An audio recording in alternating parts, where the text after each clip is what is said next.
what albums am I getting? Yeah. Is that good? Mm-hmm. Good, yeah. What albums am I getting from for working for this place for 6 years? All right. Ricky.Gervais at XFM.co.uk. Do you want to apologise once more for anyone you might have offended over the year? Yeah, like I say, I never upset anyone. We're No, just chatting about stuff. it's just chatting. It's from the heart. You see something, you say, "Oh, it looks a bit like so and so," or "Isn't it a bit?" You're not really, you don't really try and hurt anyone's feelings, do you? But I think most people know that. And I've got to apologise for laughing at anything you say. I actually can't help it. Again, it's not vindictive, but when Karl comes out with some of the things he says, it's impossible for me not to laugh or react. So, have a Merry Christmas, everyone. Well, before that, Rick, is there some final, for the year, Monkey News? Tell you what, let's play a good song. Okay. Right, we'll have a bit of Monkey News, and then that's it. A bit of Amy Mann, then. Perfect. Brilliant, this one.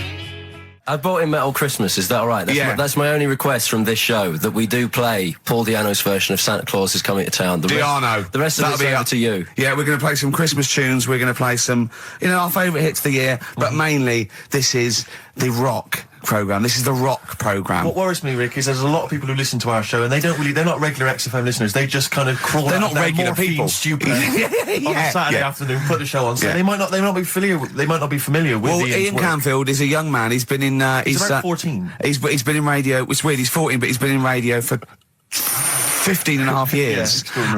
He was weaned on the milk of Avant. Yeah. Right? And he's going to be the new rock god, aren't you? Well, I'm trying. Yeah. No DJ Canfield. Just go, yeah. Right?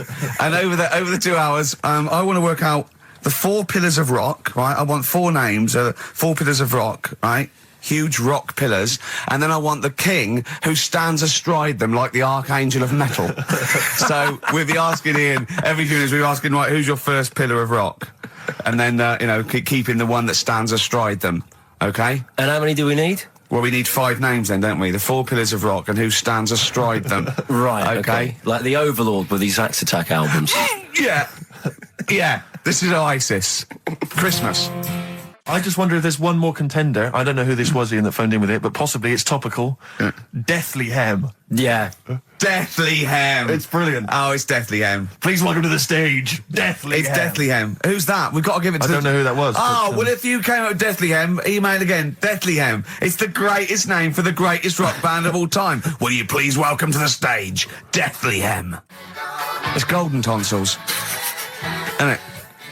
I was going to go see him once at the Camden Underworld about a year ago, and they had this sign up, right, saying that Graham Bonnet, who sang that song, had cancelled, right, and it said, God willing, he'll be performing tomorrow. And just in case you thought he'd cancelled because maybe no one bought any tickets, the doctor's certificate was beneath the cancellation sign. Brilliant. Well, we've sung that a couple of times drunk, haven't we, Ian? At the top of our voice. We have done it. It is the best ever. Yeah, it is. Ben has won whatever you're giving away. Yeah, Ben came up with Deathly Hem. Yeah, Deathly Hem. Yeah. I mean, if you are in a rock band, you're looking for a name, and you think you deserve that name, then, write to us. We want to know that you're really heavy, and Ian Canfield would officially hand over the deeds of the name Bethlehem.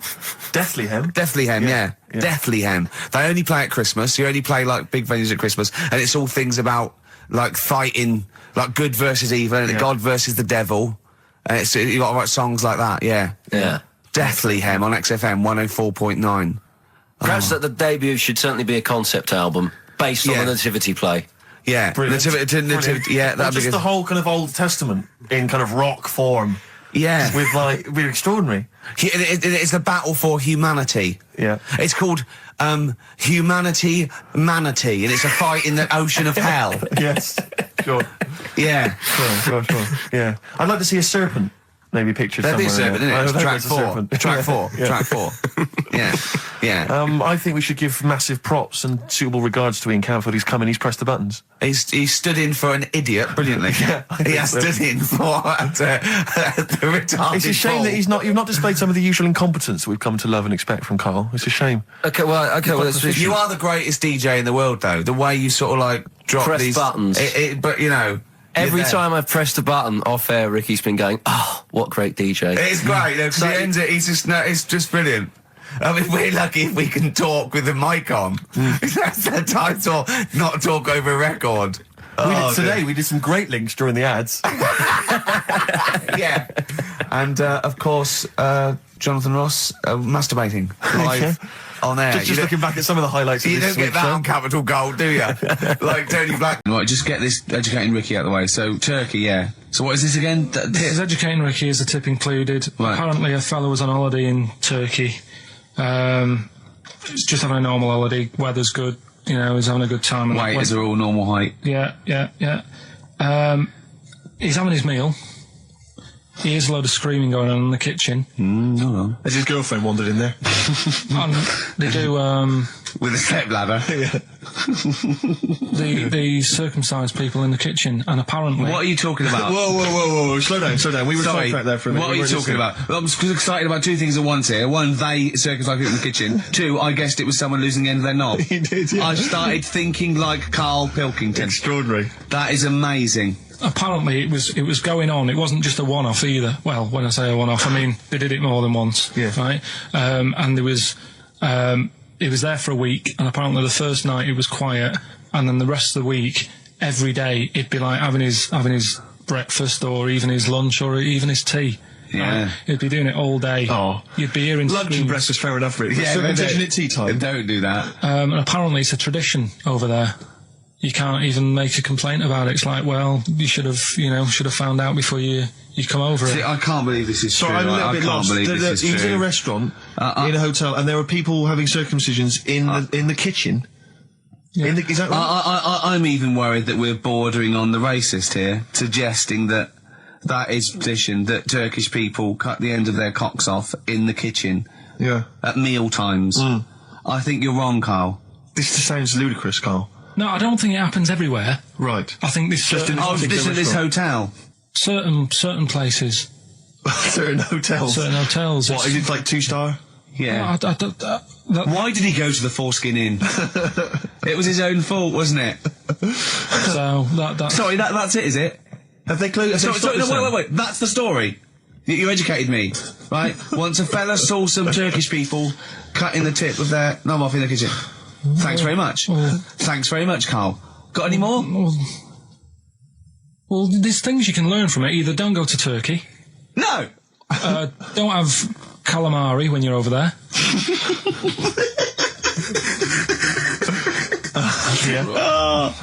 Karl, you've done it again. Well, So we get onto conversations talking about. He's asking me stuff about evolution. Tell me that? Why did the giraffe? What's that rubbish about the giraffe getting a long neck? I said, well, it didn't try and get a long neck. It was selected because Anyway, I went into evolution for him, and he said, but why would evolution do that? I went, well, you think that evolution didn't do anything? There's not this consciousness. There's not this will that a giraffe has to stretch its neck to reach the leaves. It won't have a long enough neck to survive and pass it. He was going, yeah, but why did evolution? This isn't. But by the way, this isn't the most stupid thing. This is warming up. This is about 8:45. Sure. Right? He said, why didn't evolution make a giraffe good at carpentry so it could build a ladder? Right. Yeah. Okay. No. All right. Okay. So he's thinking around it. He's trying to pick holes in evolution. Yeah. We get on to, I said, well, things are, I said, we can see the speed of evolution in lower life forms like bacteria, viruses, they evolved. That's why soon we won't have an antibiotic that can kill some certain bacterial strains. And he said, and this is about 11:30, then I said, I'm going to bed, right? He said, in the future, they reckon that you'll be able to wake up and eat a yogurt you can have a chat with. I don't know what that means. let's put a song on, right? And we'll come back to it. So you're going to because- explain that? Yeah. You've got an explanation. The Verve and Sonnet on XFM 104.9. I'm Ricky Gervais, with me Steve Merchant and Karl Pilkington. So let's just get this right. What did Karl say? He's just specifically giving those words he again. said, they reckon, and I said, I'm going to bed. He went, no, really? I said, no, I'm going to bed, Karl. There's no point now, because, it's just like you're talking gobbledygook. You know what I mean? I might as well talk to a pot plant. Yeah. He said, in the future, they reckon, I don't know who they are. Sure. I don't know, people who post things on the internet that he reads, I think. The Telegraph. Anyway, complete the sentence. They reckon that in the future you'll be able to wake up. I love he does a little scenario and embellishment, like this little oh, hello, darling. It's your yogurt. Hello. You'll be able to wake up and eat a yogurt you can have a chat with. All right, well, thanks for that, Rick. I'm looking at you. I'm going to throw that over to Karl now. Right. It's when I was away on holiday, right? I don't normally buy the Telegraph because it's too big and that, innit? So, but they were giving it away for free on the plane, so I thought, Ding dong. might as well have it. And I saw a couple of things in it. I thought that would be interesting. I saw this thing about the future, and it was talking about evolution and what have you, right, which I always find weird, because I always think that maybe we've sort of done it wrong anyway. Do you know what I mean? I sometimes think... By definition, evolution can't get things wrong. Things change, that it's not successful, it can't pass on its genetic material, but if you're around, it's working. If you're around, it's working. Slugs are as evolved as they need to be. Slugs are as evolved as you. And well, me. that's true enough. Yeah. No disrespect, but it works. It works. Sorry, they're around. anyway, what's your point, Karl? No, I mean, I think we probably would have been better off staying as a fish. Just because there's more water than land, isn't there? Right. And you wouldn't drown. This is why I went to bed. No, I can imagine. I'm thinking of dozing off now.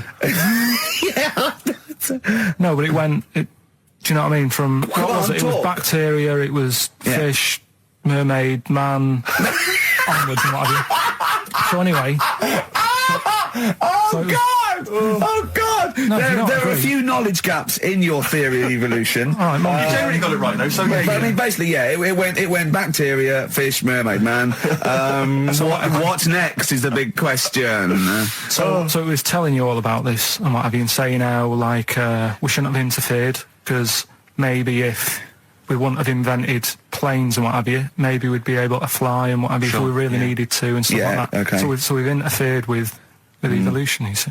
Right. Well, then it was saying, well, what's the future got? Well, yes, in one way we have interfered with evolution. Yeah, the evolution of the human being in society is changing. It's no longer based on the strongest or the fittest, because medical science can keep us alive long enough. People can pass on their genetic material where without this civilization they wouldn't have been able to. So yeah, there are different parameters, there are different pressures, there are different things that say whether we're going to pass on our genetic material or not. Okay, so in that sense you're right. And that, Rick, as far as I'm aware, has led to a yogurt that you can eat and have a conversation with. So this is what it was saying. It was just saying, you know, we're living in mad times and that. You know, there's a lot of weird stuff going on. One of which is... And the fellow was just saying, you know, with computers and stuff like that, the way it is, we'll be able to wake up, Go on. have a chat with your yogurt and have something to eat. What do you mean, have a chat with your yogurt? Because of the amount of, I mean, you have them yogurts already, those friendly yogurts, those bacteria-friendly ones, so this is just a really friendly one. Yeah, they don't... Oh, God! I might burst! Do you know what, sometimes, Karl, I think that we're having a chat with a yogurt. Do you know what I mean? There can't be any difference. Yeah, but then I'm always reminded that would be more entertaining. It would be more informative. This is the dilemma. Me and Steve, yesterday, were trying to convince Karl that it would be a good idea to buy Suzanne a Christmas present. Okay? Now, why aren't you going to buy her a Christmas present? Explain, Karl, why you don't think you should buy her a Christmas present. No, I've told her I'll get her one, but in the new year. We're going away on holiday and that, so there's no point taking stuff away. Yeah. Going to Lanzarote next week. Just get something in the sales after Christmas for this, yeah. Yeah. Right. And me and Steve were trying to explain to Karl that she would love it if you bought her something on Christmas Day. Yeah, but she knows now. But Knows what? I've told her. So no, she's well, I'm getting going out. to tell you, do you know, right, this, dear listener, this was Karl's worry. I said, I bet she's got you something. And Karl was worried in case he got her something and she hadn't got him something. Yeah, he'd be livid. He didn't want to be down. He didn't want to be a present down. Yeah. Look at his face. So buy her a nice necklace. Don't spend, just spend £100, you know, just a little token. We're going away. We're going taking her away on holiday. You're not taking her away, are you? What, you're paying for it, are you? Yeah. Are you really? Well, half and half and that. Right. So you're paying for you to go on holiday? That's good of you. So the gift is your company, really? She's done all right. She's done all right. Why do you talk like you're 60 years old? And you've been working down the mines? I don't know, she's done all right. Do you go home to her and say, Suzanne, you're bloody lucky. I mean... You've fallen on your feet. To Look be who fair, you've Rick, got. What? I'm not sure she has done all right. I don't want to be critical, but Oh dear. So what are you going to get in the sales? What are you going to get Oh, her? it depends. I'm thinking. I mean, I'll give her the choice. You can have Kingsley and old Bob Marley. Right, I'll let her decide there. Oh dear. I can't wait to see you. Where are you going, Lanzarote? Yeah. Where's that? Don't know. Suzanne sorted it out. I said, Lanzarote. I said, is that Africa or is it Spain or Portugal? Just thought you don't know. I went, what do you mean don't know? I goes, well, what's the currency? I went, don't know. I said, Suzanne booked this one, did she? Yeah. I thought, where is it? Is Lanzarote African or Foreign. Somewhere foreign. I was looking last night, and doesn't look that good. There was like one of the highlights of the things it says you've got to do is go and have. Apparently, they've got restaurants in caves. 4.9? I'm Ricky Gervais, with me Steve Merchant and Karl Pilkington.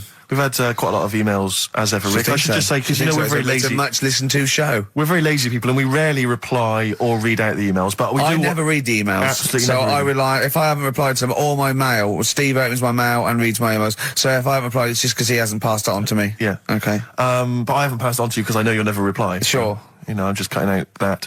But I just want to say thanks for the emails. We do read some of them, and we do appreciate the fact people send in jokes. I appreciate it. I love it. But as long as I don't have to do anything towards it. Sure, we had an email from Jack. He just said he missed the last 2 weeks' shows. Has he missed anything?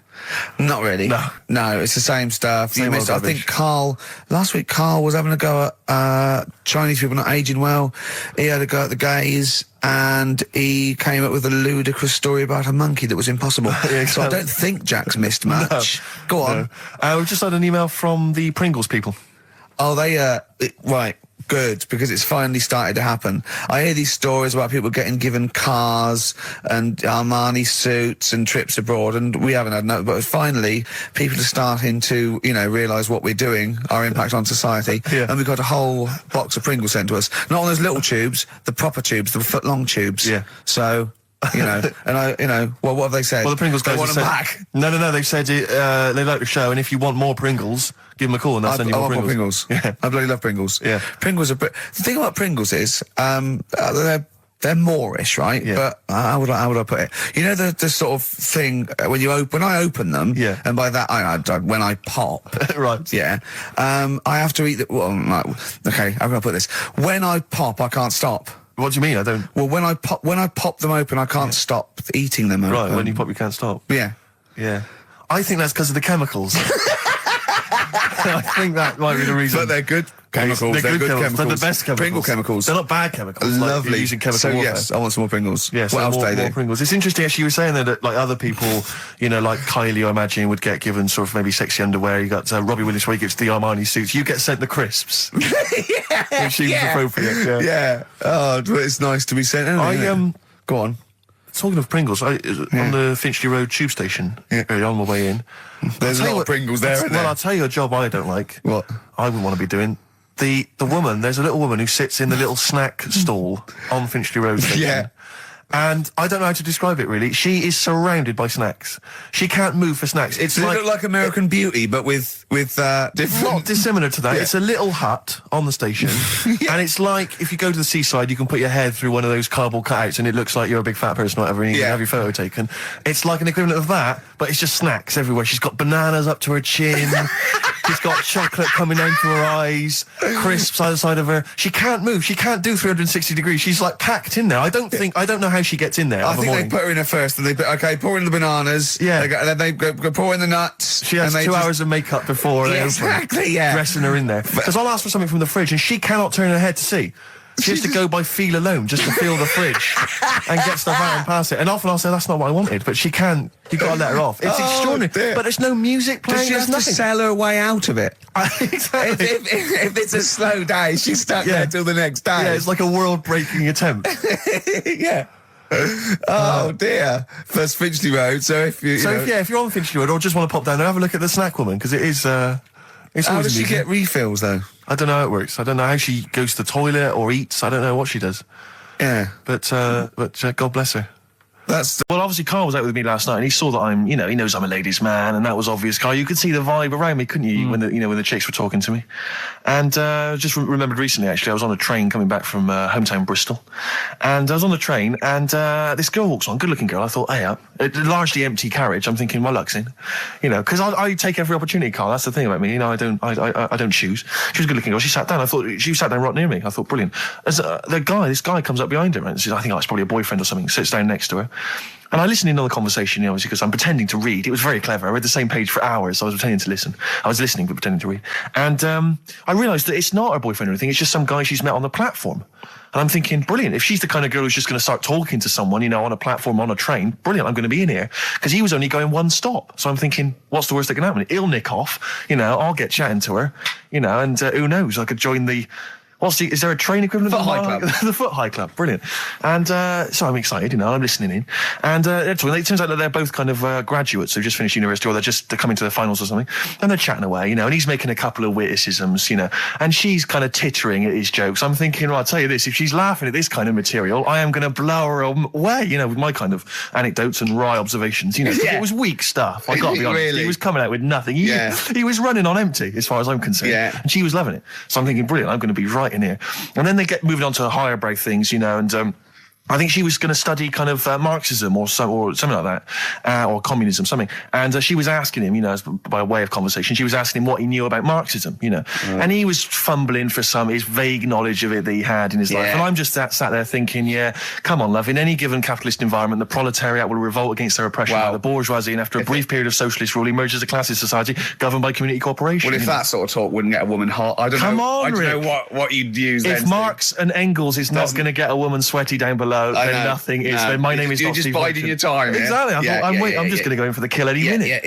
Yeah. So anyway, it comes to his stop. Right, he gets up. I'm thinking this is a piece of cake, and he gets off, and off he goes. He walks off, and I'm thinking brilliant. And I thought, I'll wait. I'll wait till the train's pulled away. I'm not going to leap in straight away. No. And he comes back along the carriage, and I'm thinking, hang on a minute. He goes, listen, do you mind if I give you my email address? Oh. Right, and if you want to get in touch, email me. I'm thinking, come on, you loser, get off now. Save your face, please, before it's too embarrassing. She accepts the email address because she obviously doesn't want to hurt his feelings, whatever. I'm thinking, fair enough. She's a good woman. I'm liking her. I'm loving her. I'm thinking that's my kind of girl. So anyway, he gets off. I'm sat there, the train pulls away. I'm thinking, I'll wait a few minutes, I'll just, give it some time. Her phone rings. It's her friend on the phone. And she starts saying it, and I was listening in, and she was going, just met a guy on the train. I'm thinking, that's true enough. She goes, he was a good-looking guy. I thought, you're having a laugh, love. To be honest. Because I was looking at him, and she said to her friend, he looks a bit like tennis player Boris Becker. I thought, you should be so lucky, frankly, because I saw him. He had awful facial hair, if that's what makes him look like Boris Becker. Terrible little goatee beard. It was laughable. I thought, I don't know. And then she goes to thing, and she's like, I met him, we got chatting and stuff, and she was going, it's not often that you meet someone, generally in life, who's, kind of thoughtful and intelligent and funny. I thought to myself, I'm not even going to waste my time with you, love. Frankly, if that's what you thought of him. You just walked away. And I'll be honest with you, I didn't even bother talking to her. No, you were just didn't even waste my time with her. If she thinks that bloke is not only great looking, but funny and intelligent, and she got on well, and he was polite, and it was a chance meeting, and he thought, and she thought that you were like a freaky looking dork who didn't even have the nerve to speak. That is what she thinks, then I don't want to know her. I couldn't. You walked away, and good luck to you. And I have my dignity intact. Yes, and she's nothing. What do you mean you married? Why are you having an attack on me? You're the one who's sad and lonely. Oh, he's done you again. Yeah, but what I thought was interesting was I just scratched at him and he just went mental. Yeah, no, it's like a bear caught in a trap. It's funny, isn't it? You'll never learn. Karl. No, I was just interested to find out what the story was, because it might be a really romantic story. Well, it's not. All right, jeez. I mean, the fact he doesn't want to talk about his love affair. I was thinking about you in the week, and does it worry you? I mean, you sort of joke about it now, and we're talking about it in the office, is Steve really touchy about the way he looks? And, what's this? Where's that come from? He's done it again. He's done you again. I was walking home the other night, and I was thinking about it. And do you worry that when you're old, you will be on your own? You did start it, though, didn't you? Well, Karl, I'm glad you brought this up. because I mean, for me, a lightweight, frothy entertainment show on XFM on a Saturday afternoon is exactly the place where I want to discuss the desperate, lonely future that's inevitably coming my way. Oh, God. I'll tell you what will cheer you up and forget all that. A bit of Embrace. Oh, one of the most hated bands. I'm a little bit concerned about your toilet discussion. What exactly is your point again? I was just a bit bemused. You see, it's a tricky one. All I'm saying is, right, there I was at the pub quiz. I go to the toilet, not thinking about anything. I try to go, right? There's a little gay fella next to me. I love this little gay fella. Now, the weird thing is, there's nothing stopping him having a little glance, right? Because he's allowed in the fella's toilet. Yeah. Now, I'm not allowed to go into the woman's toilet and have a little look round. Right. So all I'm saying is, should they have another toilet area? What, for gay people? Yeah. And so this would be gay men and lesbians? Well, Is that going to complicate things? I mean, I can only assume. I mean, to what point? I'll ask you a question, right? If you're intimidated, that's a shame. But you know, most gay men aren't looking at your knob. You know that. what do you mean? I can only say that 99.9% of gay men who use a urinal standing next to what they assume is a heterosexual man aren't looking at his knob. And what they're doing then? They're emptying their bladder. No, but the thing is, I can't talk. you're saying, Karl. you're saying, like, you know, about would you have one toilet for lesbian women and gay fellas, right?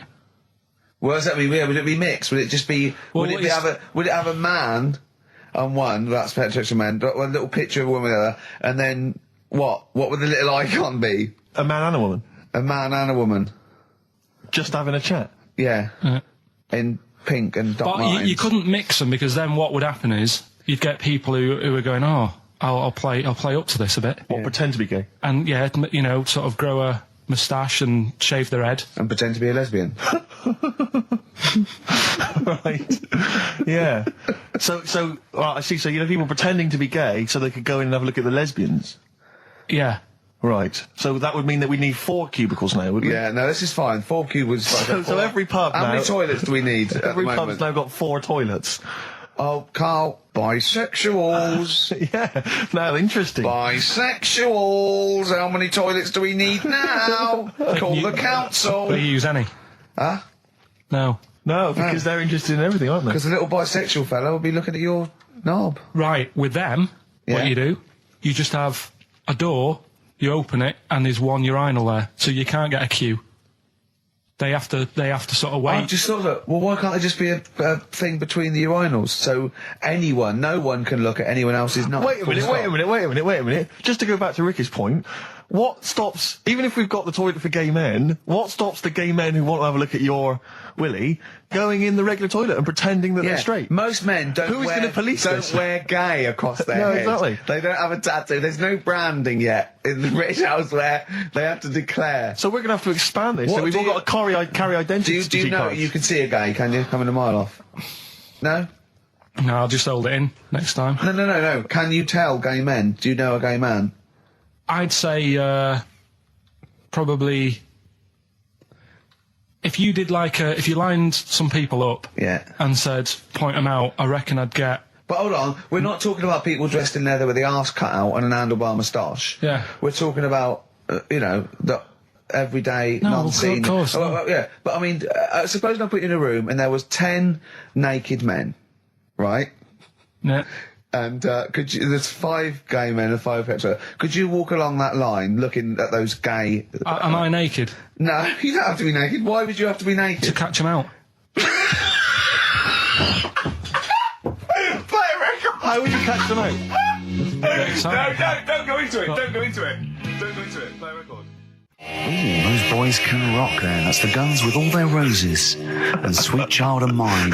No, you'll remember this. When you hear it, it was when Karl said something that was basic. Well, I think for a lot of people it sounded like a lot of old bollocks. Man grows penis on his arm. I mean, why never people are understood constantly losing their penises around the world, I've no idea. But why I on didn't the realise it arm? was a bit... What do you mean, why on the epidemic. arm? It's just a graft, isn't it? Yeah, but put it on like your buttock or your side. You can't wear a short sleeve shirt. Why do they've done that before?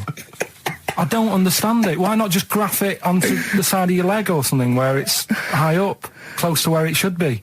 I don't know, to get it used to the environment. Like when you were like released a duck into the wild. I've never understood that. If there's a doctor, again, you know, we had a doctor last time, if there's someone who can let us know why they put it on the arm. So they can keep an eye on it, presumably. He's not going to work with this knob on his arm. He's probably in a hospital bed and under examination. Right. So what do you think? They pop the knob on the arm, say, come back in 3 weeks. What do you do, by the way? I'm a mechanic. Keep the long sleeve shirt, because the blokes go, why have you got a knob on your arm, mate? What are you talking about? He doesn't go back to normal as a teacher. Sir, what is it, Simpkins? You got a knob on your arm. No, don't worry about that. Do your maths. What do you think this bloke's walking around with a big knob coming out of his arm? Why on the arm? So they can keep an eye on it. So it's not But if he's in bed, just get him to not put any undies on or whatever and just have a little sly look at how it's going. Even in hospital, if you're in a shared, like, little hospital room, people going, oh, I've had heart problems, what's your problem? He's there with his arm out. He's got his knob out. Yeah, but I don't think it counts as indecent exposure when they're grafting a knob on your arm, sticking that up the bed. Imagine if he's driving, he's just got it out the window. People driving by. Yeah. The fact that at the end Is that bloke giving me the finger? At the end of the man grows penis on his arm story, it says, a Moscow surgeon said the man will be able to have sex in a few months. He said, women will never suspect. But what kind of a doctor talks like that? Yeah. I'll tell you, it's his cock now, seriously. The birds will never know. He'll be able to go berserk. Yeah, They'll never realise we grew it on his arm. That is unbelievable. Will he have a little scar on his arm, do you think? Yeah, I don't get it. Like I say, 83936 if there's a doctor out there. Or indeed, if you've ever Or a tailor. Making you a shirt. What side do you wear your cock on, sir? It's on my left arm. There's a new Ride album out, gentlemen. I think you're probably quite excited.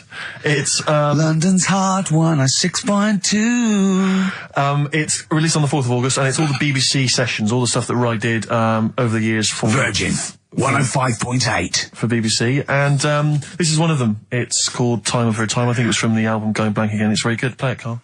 I play that for Pippa, who requested some Ride. That's from a new compilation called Waves, and it's the BBC recordings that Ride made during the 90s, and I think that was originally recorded for BBC Radio 1. That's a good station. Radio Bloody 1. good station. That's a good station if they're interested. Radio 1. So one of the... I think they pay quite well as well. Well, I enjoyed working for them. I know we used to work for them for a period of time. Until we got fired for slagging off. Simon Mayo. I think it was Simon Mayo. Yeah. Do you remember that? I can't quite remember it. Well, we used to do this thing, Marion Hobbs at night, and we were getting a bit busy, and so we were constantly handing in shoddier work. Right, we used to hand and hand it to them. A theme there. A theme, I know, yeah. And to the point where they kept going, oh, like every other week they go, we couldn't put it out. Why? Well, because it was the most offensive, or it was inaudible, or it was twaddle, or you didn't record it. You know, there was things like that. Yeah. And then I think the straw that broke the camel's back was Simon Mayo had just broken the Guinness World Record for DJing. And we were going, oh, that's brilliant, yeah, in an air-conditioned studio with loads of scrotes getting cappuccinos for him. That's not work. Our dad used to build walls, you know, that's work, not sitting down.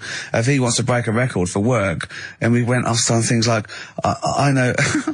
We were going, we know birds who do leisure stuff to feed their smack addiction. Yeah. That's work. I want to see Mayo on his knees outside McDonald's giving a rent boy a blowjob and all this sort of stuff. I want to see him hanging up in some kind of leather strap. In a Amsterdam torture garden with 13 blokes jizzing on him, all with beards. Yeah. But why aren't you still there? And, Is that present day or old times? I'm talking like in the last 3 weeks. Okay. Right? Little midget, circus, really packed out show. People are loving it. Steve, you asked the same question I did, I know. So there's little midget jumping up and down on a trampoline. That's what circus is. Right? I'd pay good money to see it. So everyone's clapping and he's getting carried away. Because he can't believe they're loving it. I didn't know they'd like a little person on a trampoline, but they love me. But you know what it's like when, if there's a crowd of people sort of encouraging you to sort of go higher and stuff. Yeah. And I'm sure he knew it was getting out of hand. But he was jumping and he was coming down the road going, higher, and he's going really high in the air, right? So he's doing this, crowd are clapping. There's a hippo, right, just sat next to the trampoline getting ready to come on and do his act. Oh, right, I thought he was in the audience. Getting ready to do his act, Steve. Yeah. So he's a ventriloquist. What do you mean he's sitting by the trampoline waiting to do his act? Because why does he sit in the dressing room and they go, 5 minutes, Mr. Mus? 5 minutes, Mr. Mus. So anyway, right, so the hippo's there.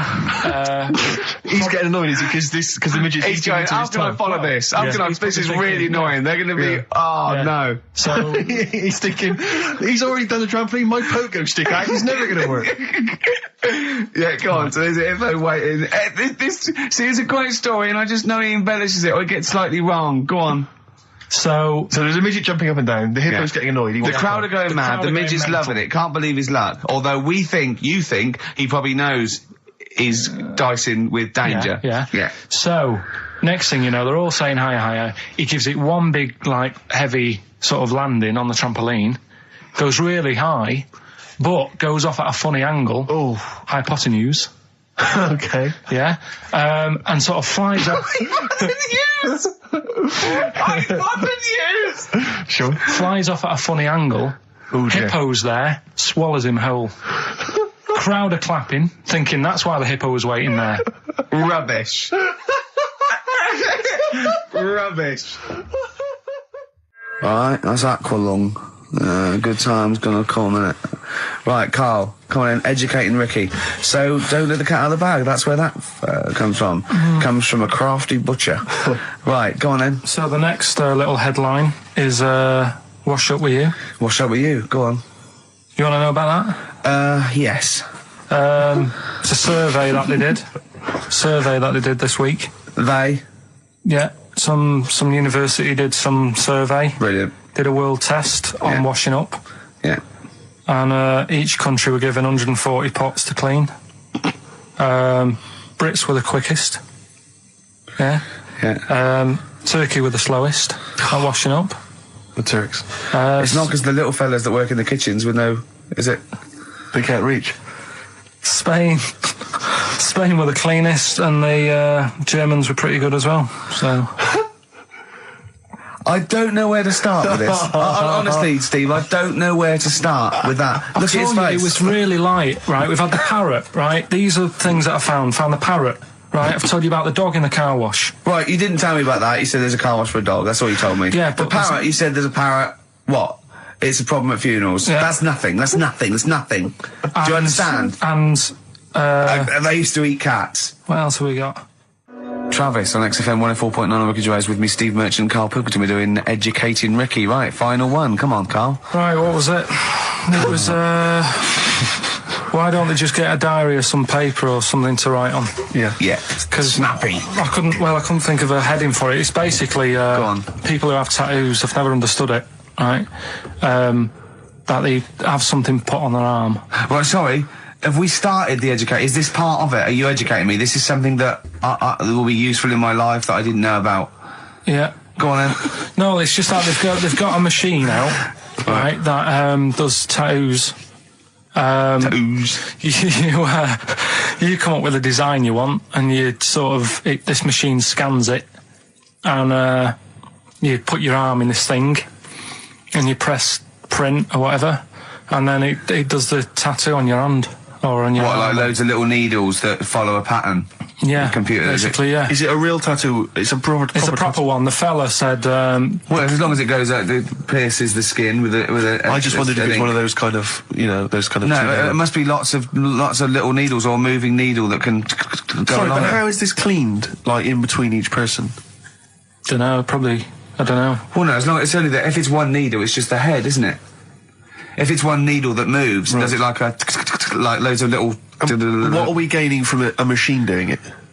Just because they're going to sort of mess it up. But hold on, how do you keep your arm still? Because your skin moves slightly. It's the machine it's sort won't... of strapped to your arm. Right, And so the it fella, spread- so the it- fella said that the tricky thing was in all this, it was the fact that, you know, nobody would let him test it out on anyone else, so he had to do it himself. But did it work? Because the thing is with a tattoo Yeah, it artist, works, they can see when your skin's moved and they can see what they've done and they keep wiping it and looking, whereas a machine's just got to trust itself. So I think one needle could go wrong. If it was a lot of needles, that it just came down, like, you know, 1,000 needles that was an imprint. Yeah.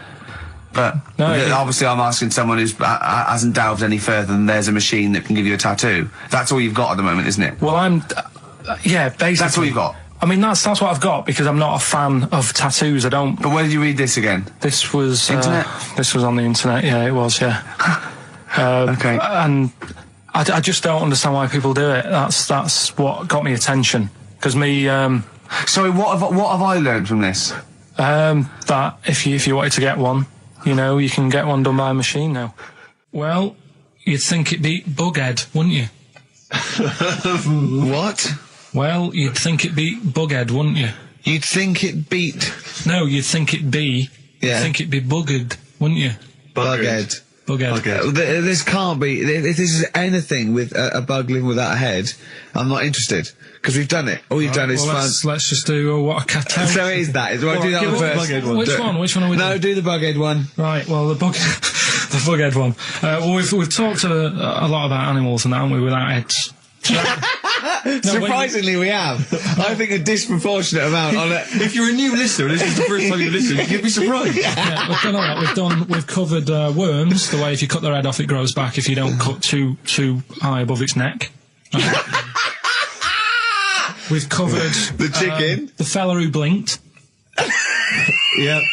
I can't go into it again. Right. Let's not go into it again. We've had the chicken with no head that lived for 8 months. Yeah. And we've had And we've had the cockroaches. cockroaches living for a week without an head. Right, okay. Well, it's a bit more on the cockroach front, really. Right. They found, right, that if you get a cockroach and you cut its head off, Yeah. right, and then you find a cockroach that's still got its head, but it hasn't got any legs, Right. right, it's not over for both of them, right? Because what you can do, you get the one that's got the legs Right. with no head, Yeah. sort of running around, get the one with the head, sit it on top of it, Right. get a little tube Okay. so that the fluids... So is this aunt is go out of the Let room? him finish. This is like Blue Peter. Let him finish. You could get this for Christmas. Right, you get Yeah. a little tube, you sit that on top so the bodily fluids are still running between the two. Right. The head of the one on the top will control the feet of the one on the bottom. Okay. What about Good. And will it continue to live? that? Yeah. Okay, you don't know that for sure, do you? You're just guessing. That was just a No, question out of the blue he wasn't expecting. Yeah. Well, what do you think of that? Good, yeah, it's great. Yeah, just a primitive nervous system that can, yeah.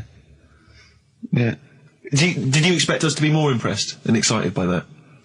Did you fall off your chair when you read that? Did you literally topple off? Snowbird from Mark Ikes was part of his covers album. He's so happy that the XFM listeners understand his stupid clues, and he knows it annoys me. We've got some right answers We'll be from giving out the Blockbusters. answers just quickly, just in case someone sort of missed one of them. I'll just quickly do them, yeah? Yeah, go on. First one, there's a load Short of letters. show. There's a load of letters there asking for advice. Put them on Claire's desk. Oh, a Merry Christmas. Ask your mum if you should.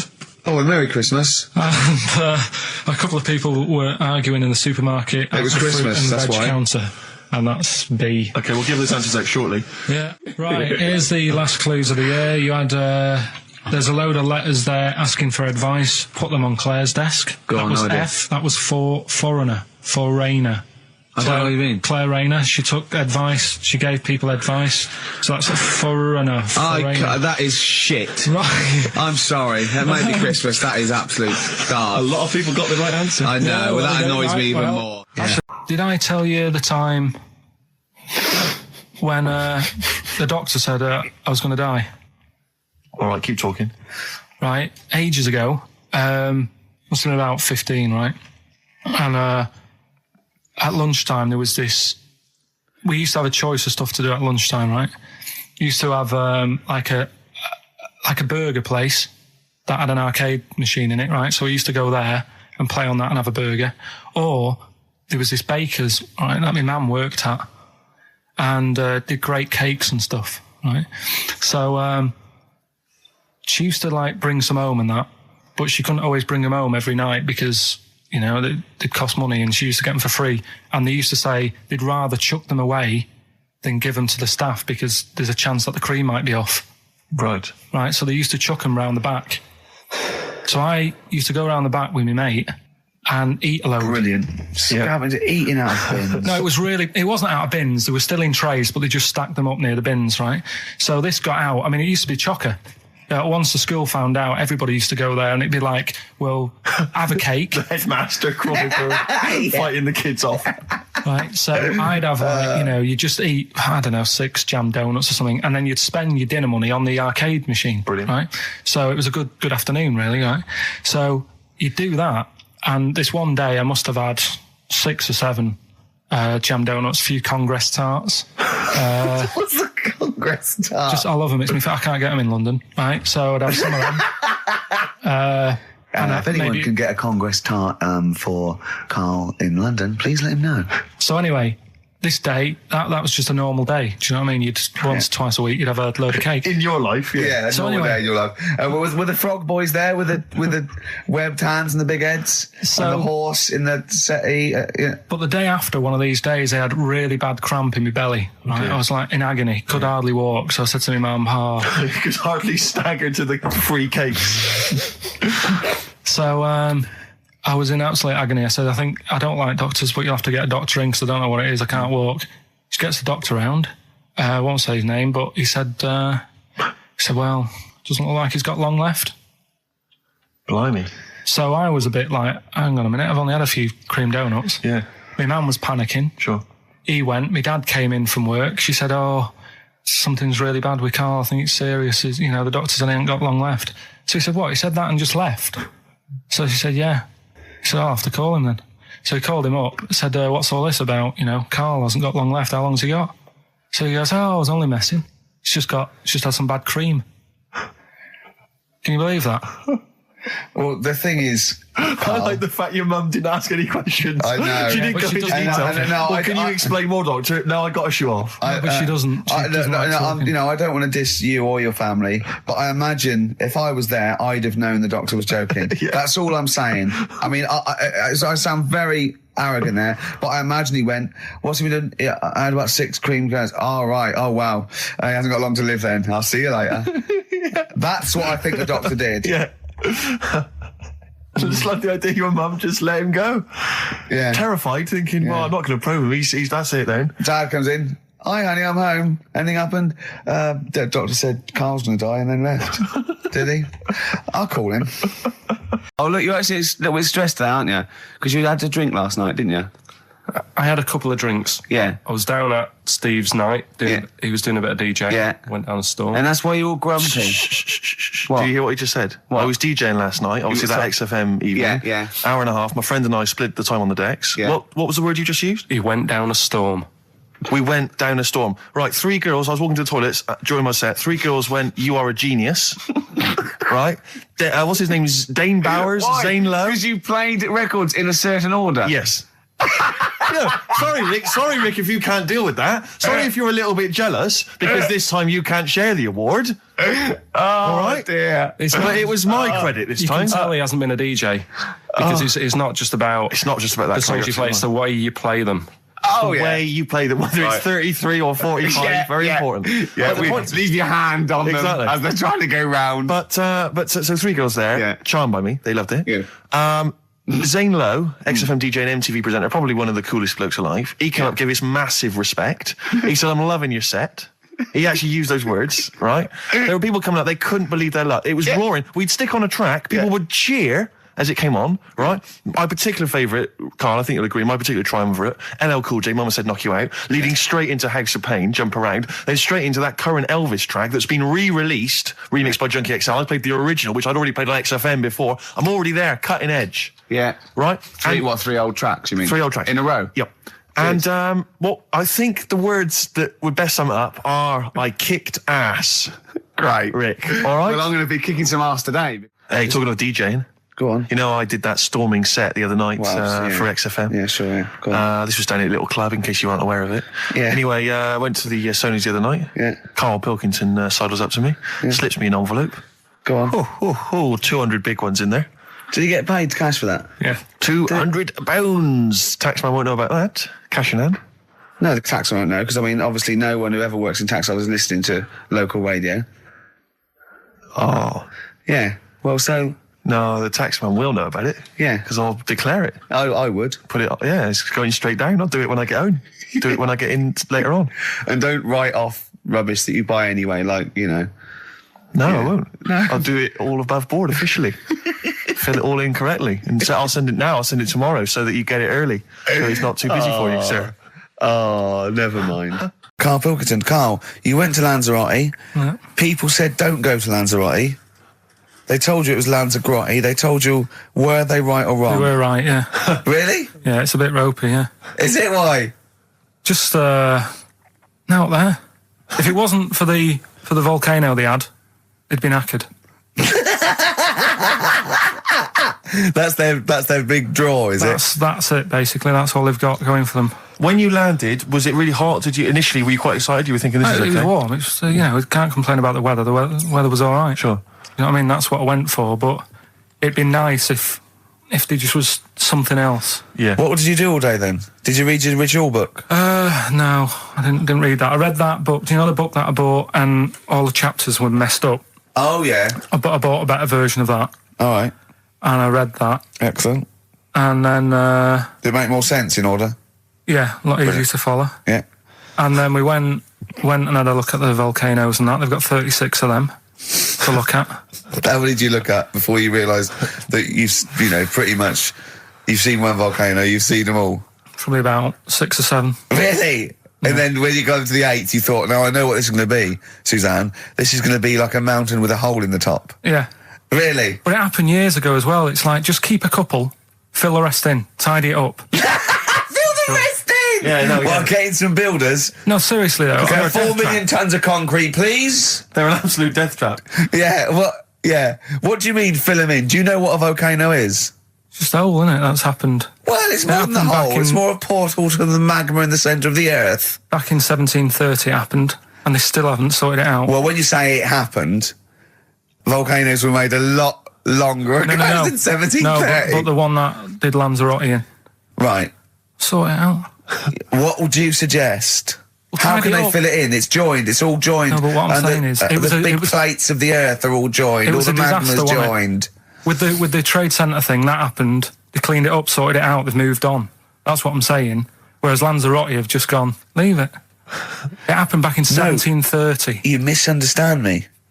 How, in the name of God, can you fill in a volcano? You ignorant twit. No, but it's not just the holes. They've actually left the lava everywhere. That's what I mean. It's not just the big holes. There's lava everywhere. But it's molten rock. They can't just pick it up like they're like a carpet. Put it in the holes. The holes are there ready. Just push it all in. That's what I'm saying. What exactly is there then? Is it just a kind of moon-like kind of surround with just kind of dust and rock? That's exactly what you see. I was there when the Mars thing all went wrong. Yeah. I would have just sent a camera crew there, filmed a bit of that, right, and say, here we are. This is it. Ignore the little coffee shop in the background. Right? This is Mars, because that's what it's like. Just loads of dust. Holes everywhere. Tidy it up. Little round-headed aliens complaining. So anyway, he gets a bit pally with a monkey because it's the closest thing to a human. Well, that ape is. Right. Yeah, but you can't really go that close to apes. It's dangerous. What do you mean? What type was it? Do you Just mean let him tell the Was it story. a chimpanzee? I reckon it was a chimp. Yeah. Yeah, it was you a don't chimp. even know, so It was it's a an chimp. ape. It was a Okay. chimp. Yeah, but it doesn't matter, does it? So he It's the gets story. pally with him. Right, so he gets pally with Or him. do they and go on he's- holiday together? Well, no, I mean, it starts On the off. pool together. It starts off just checking each other out and probably sharing lunch and that together. Yeah. Right. Anyway, this goes on for a while. They're getting on well on that, and then after a while, right, the monkey starts sort of imitating him a bit more and sort of walking upright. Oh God. Yeah. Right. So he thinks, oh, that's a bit weird. Anyway, they get on really better and what have you. So he thinks, he could live at home with me, this, because we're getting on the storm, right?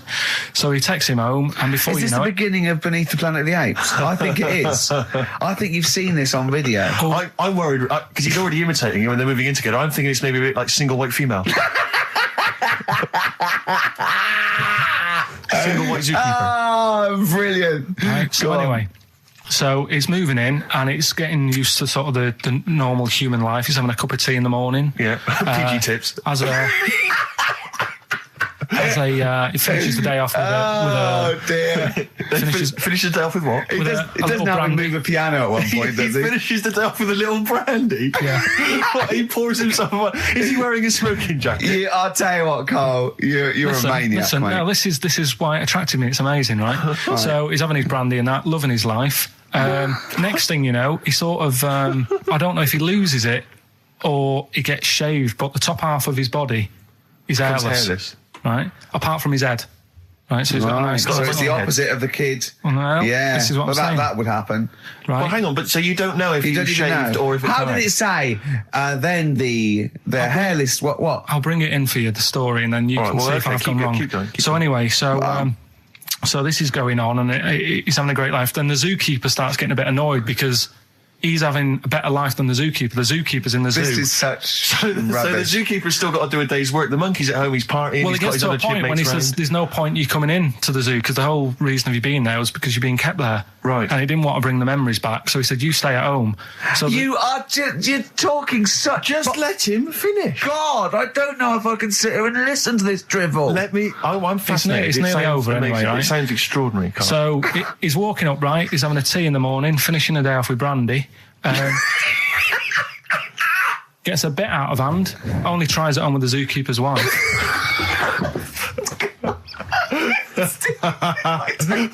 Make him go away, Steve. How does he do that? Well, because he's around humans a lot, he becomes a bit of a charmer. And, But what is it that he could do to seduce her? Pick fleas out of her? he didn't say. He was built. Yeah, he was well done. So what about that? What do you mean, what about it, Carl? It's obviously not true. I don't understand how... I love the fact he becomes a charmer. He's got better taste in brandy. Exactly. And what was it that he was doing that seduced her? I don't know. Maybe because he was at home more than the zookeeper was. But what would he be doing, Wait, Karl? no, the fact that- He's not going to be talking with her. They're not going to be playing Trivia Pursuit. Maybe she liked the silent type. He didn't go into that. He just said that's when the trouble started. Carl, play a record. Right. Oh, educated Ricky's getting smarter. A couple of things happened in the week that I read about. Okay. Keeping up on what's going on in that. Sure. Yeah. One was about that Galileo fella. Okay. Was it about 1636? Was it? I think it might have been not earlier. bad. Go on. Did some stuff with light and that? Yeah, he did lots of physical experiments, yeah. Is that it then, Karl, is it? He did some stuff with light and that. What did he do with light? What was that? Well, I think he invented the first... Telescope. Telescope. So I think it's a particular lens though, and he did experiments where he dropped famously two different weighted balls from Pisa, and they hit the ground at the same time, showing that it doesn't matter, the weight doesn't matter, air resistance does, and stuff like that. I think he probably explained it a bit better than that. Yeah, but I'm talking to Karl. Sure. Did they need to know? He's just thinking about pizza. Yeah. Did they need to know stuff like that back then?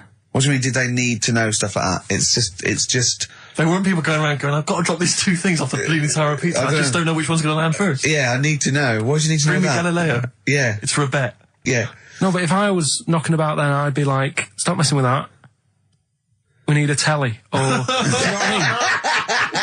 I bet he thinks the Flintstones is real. I know. That'd be brilliant. That's what I'd do if I was a caveman. I'd make a telly out of rock. Yeah. And a pelican And a as car a that I cement just mixer. ran along the road with. Yeah, exactly. Yeah, we need a car. Yeah. Well, we haven't really got the internal combustion engine. Can you stick your feet through the bottom? Yeah, just get me a car for Christ's sake. Anyway, so I learned that. And then What? He learned his name. Yeah. Other people I learned the Brilliant. name of this week. Oh, if a chimp could watch telly. Or wear a long beard. Yeah, whatever, yeah. No, we're not going to condone that. Please be 18 years or over. Yeah. It is an illegal offence. Exactly.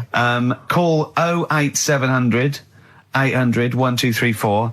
And as it is such a great film, we're going to do the competition is this. Do you want to go to this? A, yes. B, no. So C, I'm not sure I can make it Wednesday. Any chance Thursday? D, I think I'll wait for it to come out on video, you know. E, I don't really like Spike Lee. I'm a racist. Call in. So Hang on, we should just point out that it's Wednesday at 6 o'clock. Did we make that clear? Yeah. Wednesday at Wednesday 6 at o'clock. 6, yeah. A, yes. B, no. C, Wednesday's no good for me. D, I'll wait for it to come on video. E, I don't like Spike Lee. I'm a racist. Yeah. What is it? 08700 800 1234? That's the number, yeah. Okay, bother Claire with that. I'm The answer's A, by the way. Correct answer. no, no, nice. If you want to go, that is. Yeah. But tell the truth. I'd love to have some more music. Yeah, sweet. I feel some Smiths. Oh, classic. Yeah. Reel Around the Fountain. Good choice. Smiths, Reel Around the Fountain. XFM 104.9. Well, we've given those away then. Yeah, it went very well. Have you got enough now? You don't need Yeah, more. yeah, Yeah. got them all. Yeah, everyone said the correct answer. A. good. They would love to go. One person actually, who was it? It was Tom, said C, but his sister Sarah would love to go. So Oh, well, good luck to Sarah. I hope she's over 18. Yeah. Yeah, because otherwise that is illegal. Here's to the rules. Cheers. Cheers. Happy Easter. I don't know why I'm just in the mood for toasting things. Yeah. I think it's because it's Easter. Yeah. And we know what that bless means, him. don't we? God bless him. Eggs. Go on. Absolutely.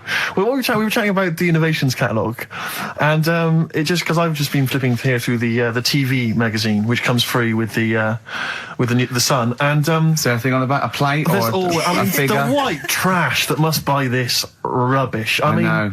this one. I don't know how you describe that.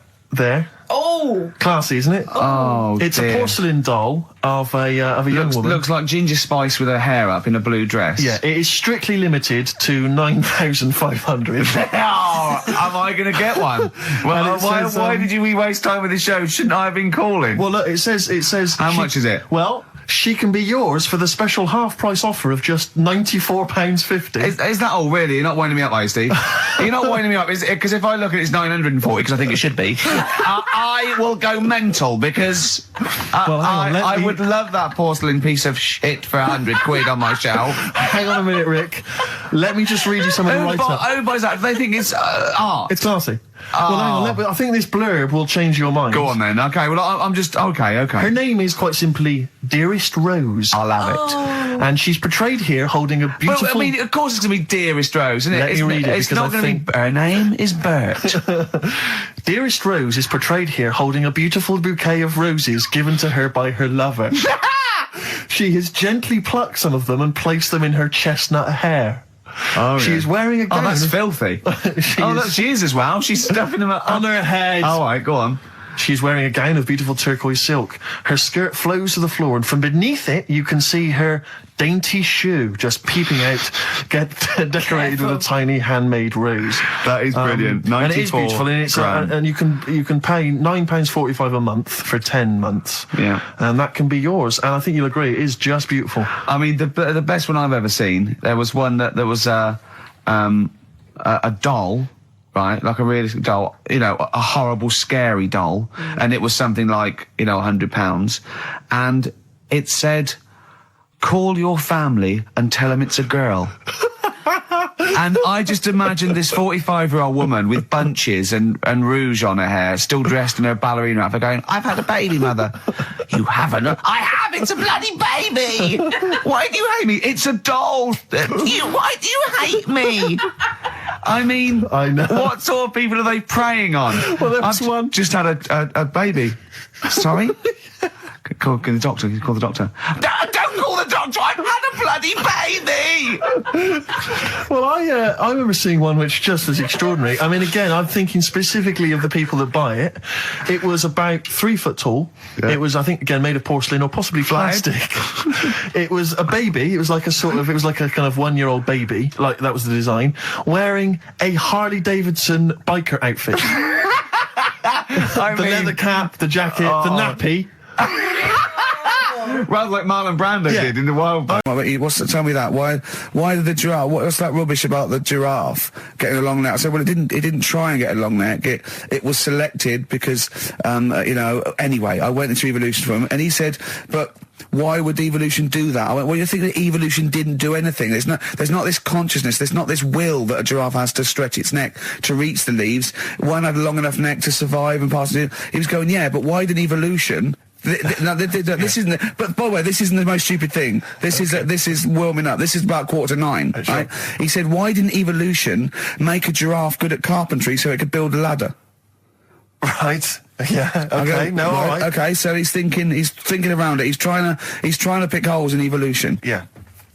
We get on to, I said, well, things are, I said, we can see the speed of evolution in lower life forms like bacteria, viruses, they evolved. That's why soon we won't have an antibiotic that can kill some certain bacterial strains. And he said, and this is about 11:30, then I said, I'm going to bed, right? He said, in the future, they reckon that you'll be able to wake up and eat a yogurt you can have a chat with. I don't know what that means. Let's put a song on, right? And we'll come back to it. So you're going to explain that? Yeah. You've got an explanation?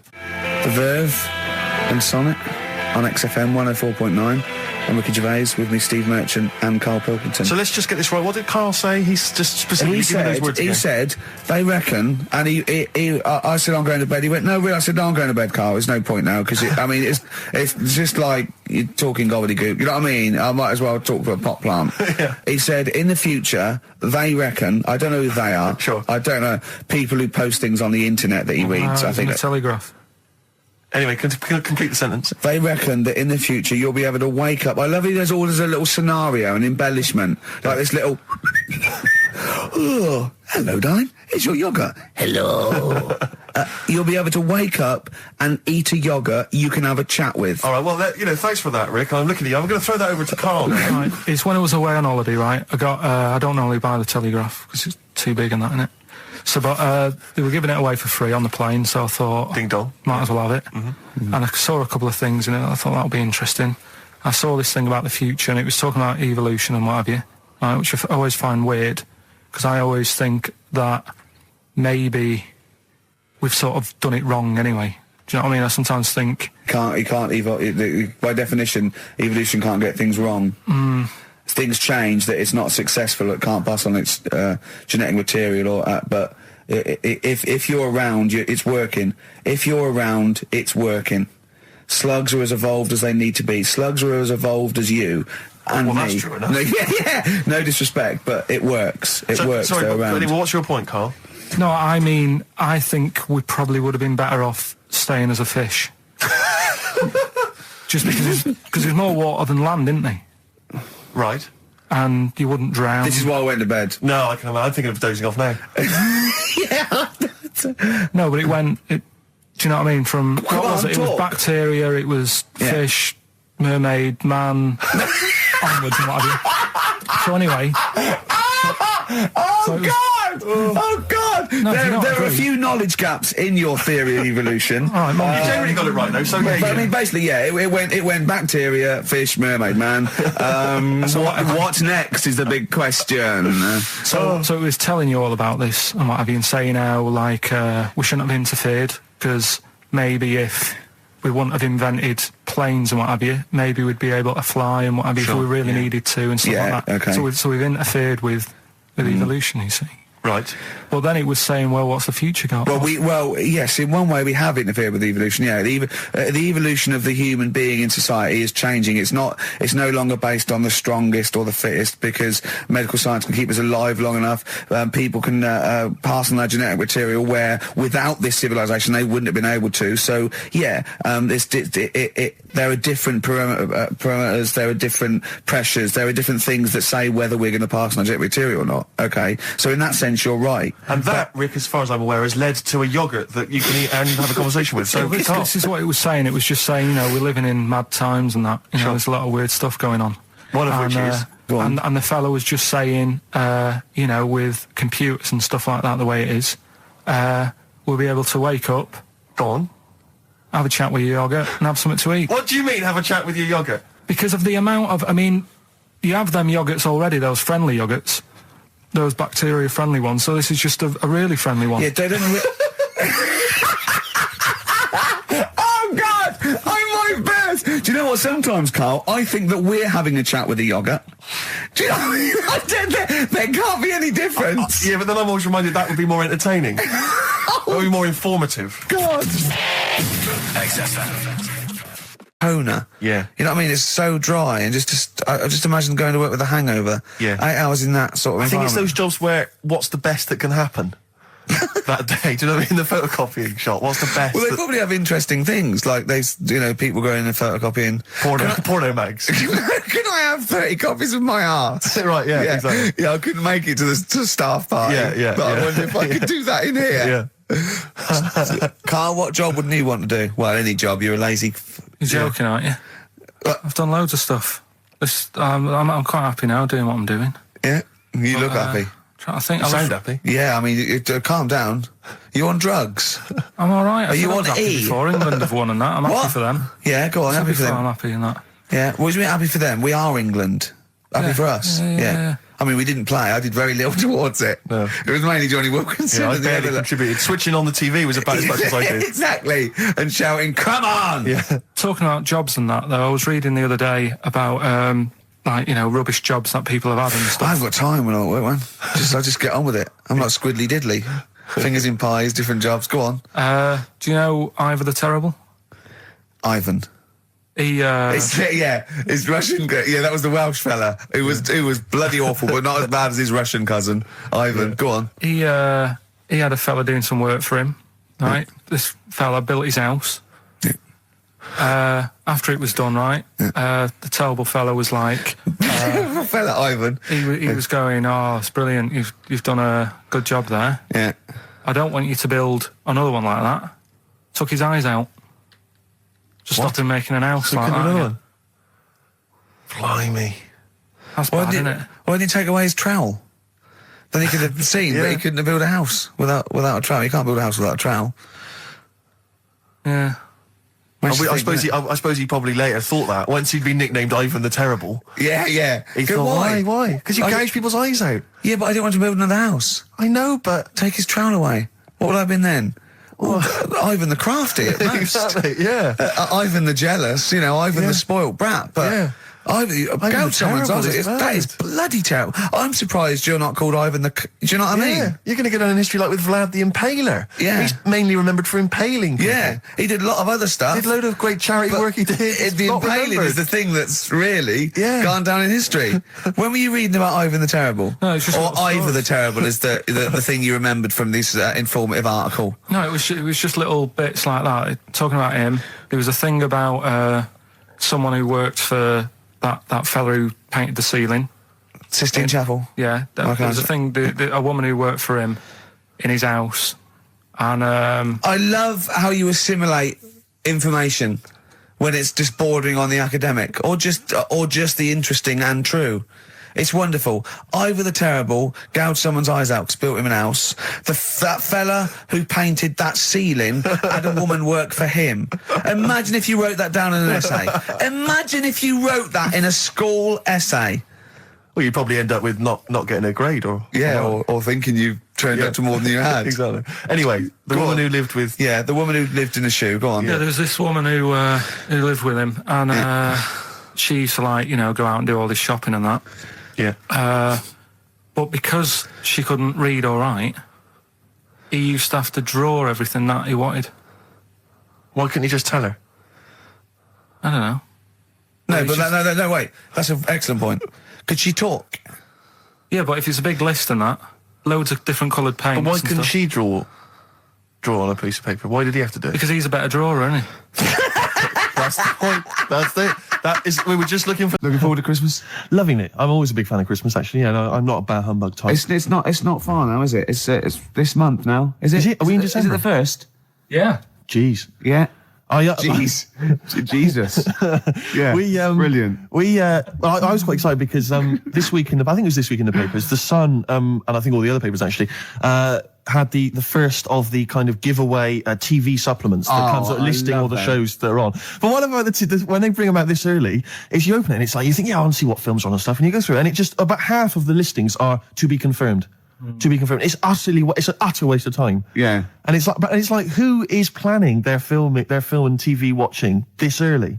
Yeah. It's a little bit early to be worrying about 3 it. weeks in advance going, but I better not make any. Well, unless it's like an amazing thing on telly. Or you know. Are you coming to a party? We got one Friday 29th. I don't know, I'm going to watch something on the TV. There's a good film. What is it? Not been confirmed yet. It's to be confirmed, Yeah. but I can just, say be this, I dynamite. won't be at the party. Yeah. Yeah. It's strange. But I remember when I was little, my sister used to work in W.H. Smith's, and she used to come home like every Thursday. She'd been paid, big bag of sweets for Lovely. me, and the TV Times.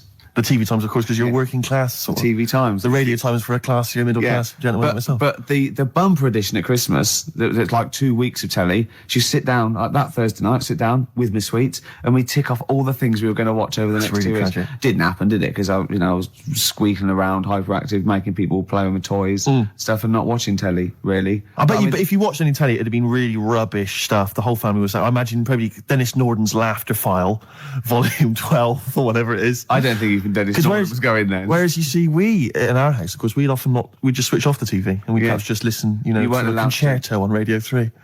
Yeah, we weren't allowed to turn the telly off. The Christmas ads have come on, I noticed.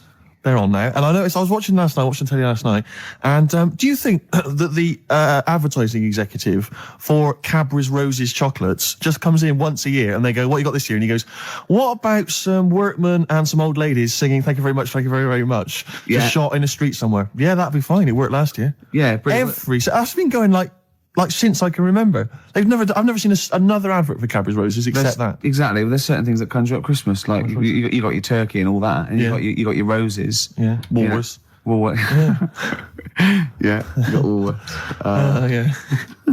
Oh dear. Pizza. Pizza, Woolworths. Drink driving. Oh dear. God, sorry, I forgot what I went in for. What were we doing? We were right. doing something. Be careful. There's a lot of money involved here, Steve. Oh, you can't say. Don't stitch me up. XFM's Claire Sturgis. Yeah. She stayed off it for just a day. She's not. No. She's just. She's clean for a day. You're on methadone or what are you on? No, I'm clean now. You can actually clean. Yeah, Well done. absolutely. Yeah. Well done. Well done. Congratulations. Well done. Yeah. That's great, Clean for yeah. Christmas. Oh, That's beautiful. You're still thieving though, aren't you? Still thieving. Just Can't lose the thieving. But at least the money now goes on like 40 Benson as opposed to a little £5 starter pack. It's lovely. Yeah. scam. No, it's sweet. Right, okay. It's nice to see a little Nice, miracle for Christmas, Rick. It's beautiful. Lovely, yeah. Yeah, I'm already in the Christmas mood. Are you in the Christmas mood? The thing is, right, what she's still got left over from it, and these are the scars and the reminders of your smackhead thieving days. Are those little homemade tattoos on her face? Exactly. That Exactly. She did with a pin. Yeah, she looks like Seal. And some quink. Exactly. Yeah. Oh, but no, Merry Christmas to you, Claire. Yeah. Merry Christmas. Thank you, Merry It's Christmas. great. You're still living in the projects. Yeah. It is one of those little She's still miracles. keeping it real. She's It's like wonderful. little tiny Tim. I tell you what, she's a bit like Jesus Christ. In a way, yeah. In a That's way. blasphemous. Please play a record player. Anyway, it's Christmas. Let's not disrespect Let's each other. not- Let's no. be cheery. Yeah. Can I tell Sturgis what you got your family for Christmas last year? I just remembered when I was outside. Please. It was a joy because Gervais is a generous man. And he's a thoughtful man, and he's got a lot of brothers and sisters and a lot of nephews and nieces and stuff. Well, I've got about 20 people to get Yeah, you've got presents for. exactly. So it's a tricky business. That's why I think you got him £200 worth of lottery scratch cards. I had about a minute. I was getting a lift down to Reading, And it was my mate Jimmy, and I went, hold on, I just got to get the presents, and I ran into the 7-Eleven opposite me and got the scratch cards. That's amazing. It's such a working class Jippo gift, isn't it? But did any of them work? Anyone win anything? Yeah. I mean, some people were down. That was a present. Hard luck. That's the risk you take when you accept this present. Some people were up £70. But So they had a great Christmas. Let's bear in mind that there's like some children who are like 7 or 8, you know, scratching off scratch cards. They got to be 18 to claim them. And just the rest of your family sort of, I can imagine, just wrestling them off. You know, you can't claim it anyway. It's not off. No, have I won? No. No, you haven't. No. But Look, I've got 3 dumbbells. It's 3 the same. You don't get anything for that. Not in this game. Unlucky. Are you going to do that again this year? Maybe, yeah. Christmas. We were talking about Christmas. Yeah. Gifts. What's wrong now? I didn't know what that meant. What? Were you having a go at me because I went on Jonathan Ross show? No. I thought you'd said something. You'd said my name by mistake. You'd said someone else's name when you were talking to me. Oh, right. But I didn't hear that. So when I heard you just go Okay. Steve, I thought you were correcting a mistake you hadn't made. No. Exactly. No. Okay. All You right. see? Blunder. What did you call me? Fatty. Good. Right. We're talking about Christmas, Yes. Well, it is because it's just the fact that it's the right time of year to talk about it, to be honest. It's topical. So let's carry on. Go on, shoot. Well, I just wondered if your Christmas gift buying had always been as thoughtful as it is. in recent years. Oh, well, no, that was actually, even though it was thought pretty lazy and thoughtless, it was quite generous in the sense of financially. But I remember, God. Now, even though I sort of come from a working class family, my dad was, a labourer, and my mum was like a housewife, but I was spoiled at Christmas. I didn't have like pocket money or gifts and that, but, she'd get out of a catalogue and pay for it for the rest of the year. So I did have great presents. Yeah. And because I had older brothers and sisters, they were earning, so I had good presents. And it was okay for me to, give them nothing or do a card or something rubbish. But then I remember one year when I just suddenly realised I was too old to be doing this. It was like, in Jaws when it pulls focus. Yeah, and you go, yeah. oh my God. And I just realised that's the worst present you've ever, I think it was about 12 or 13. And I remember it now. My sister had got me a Cat Stevens album. Great. I think a birdhouse, and like a quiz book or something. Yeah. And it was my turn to give her a present. And it was a bottle of shampoo that I'd found in the bathroom and wrapped up. It's a big jumbo, one of those Tesco's, Had it not already been used? No, I don't think so. Mum had bought it, You just topped it up with water, wrapped it up. I just gave it to her and she went, oh, thanks. I thought, oh, God, outrageous. that's rubbish. That's really It's bad. rubbish, isn't it? That's really bad. I know, yeah. I remember one year, I really wanted a Scalextric. So I was going, what Scalextric? And my mum was going, no, you'll just get bored of it. I know what you're like. You'll get bored of it and we'll have spent all that money and you'll be bored. I was going, no, I won't. I love it. I'll play with it forever. And, and she was going, no, you won't. And I was going, I will. I love it. And so she bought me Scalextrics and I unwrapped it. And I was using it. I was bored instantly. Yeah. But I didn't tell her. I pretended I loved it. And she, I'd always be playing it monotonously, hating it. I know. But I'm loving this, Mum. It's actually brilliant. You were wrong. You were so wrong. I'm loving it. I know. Things with Scalextrics, I think it was great at the time, but I think it was an XFM party actually years ago when they got Scalextrics and like loads of us think, oh yeah, I used to love it. Rubbish. Yeah, really. It's tiny. Yeah. It's about 2 foot long. Yeah. You go, put it back on, Dave. Yeah. There Exactly. you go. Oh, can you put it back on? Exactly. But you want it to at least kind of change into a robot. Or kind of come off and just drive around the Of course, these days it's all virtual, Steve. That's true. Isn't it? In your mind. Well, we all take a pill, don't we, Rick? And then we're in some kind of fantasy world. I am Ayrton Senna for a little while. What about those bloody computer games? No one's reading a book God. anymore, are Mummy, they? What's a tree? Download. Well, I'll tell you True what. I'm going to play a song now. I think I've dissed you two for about 15 years, but I got them wrong, and I'm going to play a lovely track off the latest album. It's the last track on the album, Ground Beneath Her Feet. It's from All You Can't Leave Behind. Beautiful. And I think it's one of their greatest works. But, Steve Taylor, the man with the knowledge. Come in. Hey. All right. Christmas to It's you. like Steve Wright and his posse. All right, Merry Christmas. Hi. Hi. Are you So a great... tell us, Got that now. are you a great ladies' man? Were you a great ladies' man before you were married? Not something I talk about. I'm married now. Because he's sort of like got a little shaved head and he's got a beard and it's exactly the same colour, sort of ginger hair. He looks like a tennis ball. It's just hair, exactly the same length, all over his face and No head. reason for me to come in was that abuse was happening without me here. Yeah, I know. Now I've come in, you just continue. But say hello, so it's with your blessing him. I think we're nice. Say Merry Christmas. Hi, Merry Christmas, all listeners. See, you're on at 5 o'clock, aren't you? Yeah. Right, I'm going to make a note of that. Make When a I note of bought that, those 2 albums, I'm going to listen to Steve Taylor, the man with the knowledge, on at 5 o'clock on XFM. Isn't it incredible? Because he's been in since 11 o'clock this morning, just compiling Studying. information for every record he'll be playing. Yeah. The show's only 20 minutes long. But you know, with him, it's because he's got to offload it. Yeah. He's got to talk about it all the time because it's only, you know, he's got a huge brain. It's it's going Throbbing, yeah. all What are you information. playing next, Claire? You bored? Sorry, were tell we us- boring you two? Oh, was this that list? Isn't that cute? Yeah. So can you tell us about Star Sailor? What do you know about some interesting facts about Star Come on, Sailor? into the microphone, into the micropole that goes down the loudy box and out to the radiograph in the homes all around England. They're rubbish. Thank you. Steve Taylor, controversial view. Still, he has bred people. Stereophonics and the theme tune to BBC Two's The Office, handbags and glad rags. Absolutely. So I think we should be playing Christmas songs as well, though. Because Merry Christmas know if War I was like over. A great. Is it really? What? The theme tune to The Office? I think you meant is war really over? It is. Thanks, John. Yeah. It is. Yeah.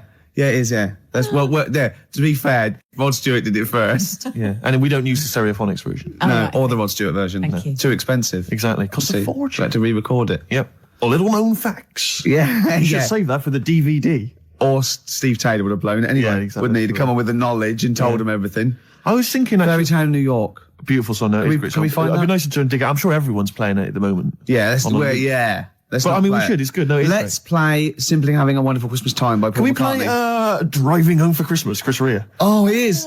There's a lyric in that goes, I look at he's in the car driving on Christmas. He looks over the other bloke in the other car. He goes, he's just the same as me. Yeah, I was thinking that. He's just the same as me. Driving Home for Is he Christmas. saying he's copied him? He's the boy. Oi, Yeah. what are you wearing? That's the same as me. That is. What did you get your missus? The same, is it? You? Who are you? A stalker? I'm Chris Rea. Hello. Yeah. Going back to Newcastle. Exactly. Are they talking it? Is that where he's from? Yeah. Is it Middlesbrough or Newcastle or? Great. I'm loving this, Steve. Yeah, no, it's Nearly great. Christmas. I had a couple of chocolates there, didn't I? Oh, the yeah. purple ones in roses. Very much like the Quality Street one, the hazelnut and the toffee. Yeah. But get me in the mood. Now, I know if you're a fan like me, you love the roast dinner. Oh. We love the roast dinner. But the Uber roast dinner is the Christmas dinner. Oh, I'm looking forward to it. No, I'm thinking about it now. I can't believe how many different sort of meats you're going to have in your house. Well, we always have the turkey, obviously. Traditional. Plus, we always have a little bit of pork, a little bit of lamb. Oh, God. And don't forget the sausage, you know. Well, I love the fact that someone's designed the turkey Christmas dinner, and then they thought, wait a minute, I also want a little sausage, and let's wrap it in bacon. Why not? Let's just some have stuff in it Can as we well. have some? Can we have all the meats that are available? Someone said, please? hold on. There's sausage meat in the stuffing. Now I went, well, sue me. Yeah, exactly. Sue me if I want a bit of extra sausage. You know what I mean? Oh. It's the work of art, and it takes It's genius. hours. Rick, can I ask you what kind of Go on. veg you going with this year? Veg, well, I just love the roast potato. I mean, people have tried to sneak in the Brussels Because you sprout. don't eat vegetables or No, anything I try green, do not you? to eat. Parsnips. I love parsnips, but when they're crisp and crunchy, like a trendy crisp Yes. in a wine bar. I love it when yeah. Oh, I love that. We'll be having carrots. We'll be having leeks. We'll be having Brussels, obviously. Yeah. Brussels. Yeah. And my mum will always throw in a little bit of something crazy. Maybe there'll be a little bit of red cabbage, something wild, something exotic, or something Vim, continental. or a used condom. To be quite honest, I think she's mental, your mother. She's But, got to stop that. But who knows? Any kind of treats. And I love the fact about the Christmas dinner is that people are taking weeks, years planning it. I know. They take, Yeah. they're months going to dig up defrost. Have you told? Could you talk about your grandparents? Well, my grandparents, of course. The thing about my grandparents, I have mentioned this before. Yeah. I don't. I Think love I this. think they've got about 3 teeth between them. It's unbelievable. My grandfather. They're all their own, though. He was in the RAF in the war, right? And for some reason, he had problems with his teeth, and they pulled them all out, and they really? replaced them with a false set of false teeth.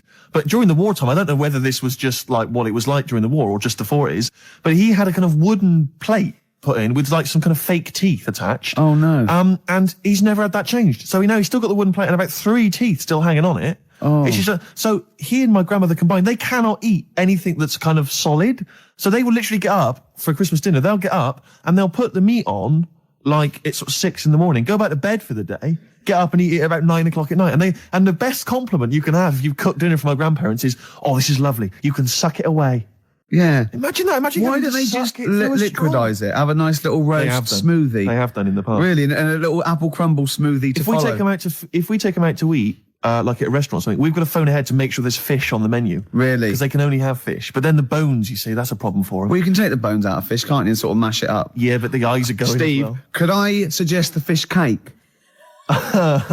It's already mashed. It's with the potato. It's in a crispy crumb, which doesn't hurt anyone, whether you got teeth or not. Rick, can I Go on. make a little... Yeah. I just want to make it... Because obviously not Yeah. everyone's as fortunate at Christmas, Rick, No, as us. we're What talking about about- the vegetarians? What are they eating? A nut cutlet. What the A hell is lovely little nut cutlet. Can't they have like tofu, but in the shape of a turkey? But I love the fact that so often, you know, certainly your Linda McCartney veggie items, they always try to fool you into thinking it's the real thing. You know, some veggie sausages that they've injected with something so they'll taste like sausages. Yeah. Well, Eat sort of the like- real thing. I look, you don't really need it that arbitrary shape. If it's, you might as well just have it any shape. What You could- angers me with the you could have any vegetarians, shape, Rick? couldn't you? What angers me with the vegetarians and the vegans even worse is that, look, we're breeding all these animals to be eaten. Yeah. They're going to get slaughtered anyway. Chow down. Come Yeah, on. yeah. Those chickens in those little kind of pens, you know, 4 of them in a little square box. Yeah. You know, I mean, they're crapping eggs out every couple of minutes. Yeah. They're to be eaten. You're not a zoologist, are you? I am not officially. Yeah. No, but I know what I'm talking about. Rick. Yeah, you do. I've seen brochures. Yeah, yeah. I've yeah. walked past a farm while on holiday. Excuse me, farmer, could your finest hens crap me some eggs for my tea? No worries. Chicken, crap a little egg for me. Oh, Brilliant. an old Christmas classic. Oh. No, spare a thought for the vegetarians, and we're still the vegans. Yeah, and what about Travis? What do you think they'll be doing this Christmas? Having a whale of a time. I'll tell you what, Steve, it was an excuse to play the record. Genius. It was a link. It's the Christmas edition of the Ricky Gervais Show with Steve Merchant. Hi. I'm loving it. Yeah, it's good. I'm in the Christmas spirit, actually, I have to Yeah, say. yeah, I do definitely. enjoy it. I do enjoy it. Will you be looking forward to, I know everyone talks about it, Rick, but Christmas telly? I love Christmas telly. Christmas Day telly's got. I get up and Noel's giving out some presents around hospitals and that, and then you might have the number ones of the year from Top of the Pop. Then you might have a little. I don't know. I don't watch the Queen's speech, but you know, you have a little sleep then, don't you? Yeah, Maybe exactly. after a big roast dinner with too many sausages. Yeah. I'm only joking, Mum. Let's have some more. It's true enough. More Yeah. chocolate, please. Yeah. Well, let's not. You know, there's people crazy. starving in the There world, are so let's people not rub starving it in in. the world. Hopefully they're not listening to the radio. No, probably not. It's been a great show. It has. It's Even almost though I over. say so myself. Yeah, I've you know, enjoyed it. I've enjoyed it. Looking back over the year, Rick, can looking I forward just- to Christmas. Go on. Can I just throw a big thanks out to all the people that have emailed us and phoned in and written to us over And the sent last us 6 things. months. I think Yeah. it's about 4 people who keep doing it. Yeah. Recycling the same Under old junk. different names, though. Exactly, but we don't tend to read stuff out, but it is appreciated. It is, and it's often gets into the show, whether you know it or not. Exactly, in some way we steal your jokes and pass them off as our own. Nice email from someone there saying there is a tofurkey. A tofurkey, yeah, so a tofu turkey. Yeah. You can buy it in the whole trimmings. See, and I made that up. I could have written that down and, well, it had already been done. Yeah. So I said we can't paint in the tofurkey. Sure. So I've embarrassed myself again. Sturgis, are you going to be driving home for Christmas? No, Driving I'm going home to for be here. Christmas. I'm going to be here. God, she's working. He's just the same as me. She's working on Christmas, Sturgis. Oh yeah, I'm here. Yeah. Someone emailed me the other week saying, "Will I be voice tracked over What does that Christmas?" Well, I'm not quite sure. It's a radio term apparently, Right, but no, I will be live. Wow. On Christmas Day? Oh yes, Christmas Day. So you evening. can't drink and stuff? Well, not as much as like you would have liked. I mean, you're I'll have always a drunk tipple. on air, obviously. yeah, but it's getting to that point. I didn't know she drank till I saw her sober one day, one Yeah. Sunday morning when she came in to do an early show, and she was talking differently. Yeah. She went, the pubs aren't open yet. Exactly. And I realised. It's terrible, isn't it? Well, what should we play now? I don't know. then, I Steve? kind of felt like we've sort of exhausted ourselves. Really, we've run out of stuff to say. Have we? We've made all our observations about Christmas. Yeah. We've taken a sideways glance At the sausage. Yeah, exactly. Oh, another Right, funny look word. at this year's stuffing. Remember we talked about stuff? Do you remember I think it was 4 links ago. Yeah, sure. No, listen. We're going to call it sausage loving. And we talked about all the different things you have on a plate and that. And we started off with like turkey. And then we went, go I'm on. just trying to remember some of the amusing bloopers that took place over the course of. Remember when you didn't make it back in time for the link and you were making tea? I was making tea. That was a classic, God. What was that one when I think you said something like that was a white stripes. He's going to Exactly. say the word wrong or Yeah, something. yeah. Oh God. If you're one of those. Oh, this is great. I'll tell you what. I'd like to play a record because I'd like to talk about this link later. Yeah. Should we play a record? Yeah. No, we were talking earlier about the fact because I've been ill this week, and so I've just been lying on the sofa, dosed up, I was a bit feverish as well in the week, and I at one point I had a real kind of movie. If I'm ill, I like to be like you're ill in the movies, and I was tossing and turning in bed. I had the fever. I was waking up. I was sweating, all sorts, and I keep waking up really early, and I'm sort of watching daytime TV for hours, and the adverts that you see in the daytime. I mean, because we do actually work. A lot of people think we just doss around all day, but we do actually work, and so I don't get to see TV in the day much. And the adverts, it's not adverts you see at night during. They're incredible, and it's like. Was it for surgical stockings? Well, there's a lot of them are either aimed at people who basically are waiting to die. Right. It would seem. Or I love that advert. Waiting to die. Well, they are a bit like that. I mean, there's a couple. There's one with Christopher Timothy. He sat in a pub on his own, just having a pint in the afternoon. I think this was before he. Became a doctor. He's having a pint on his own, looking through the job He's had a ads. good career, any vet, doctor. I think he's always wanted to play a lawyer. Yeah. And he basically says in so many words, I can't remember it verbatim, but he basically says, you're probably getting on a bit. You're not going to be around forever. You could drop dead tomorrow. Have you made provisions for your children and your family and your wife? And I think you at home were supposed to go, oh Christ, I haven't. Oh. And I was feeling my testicles earlier. They are a bit lumpy. Yeah. Oh no. Or I had to bend down quite low to feel them.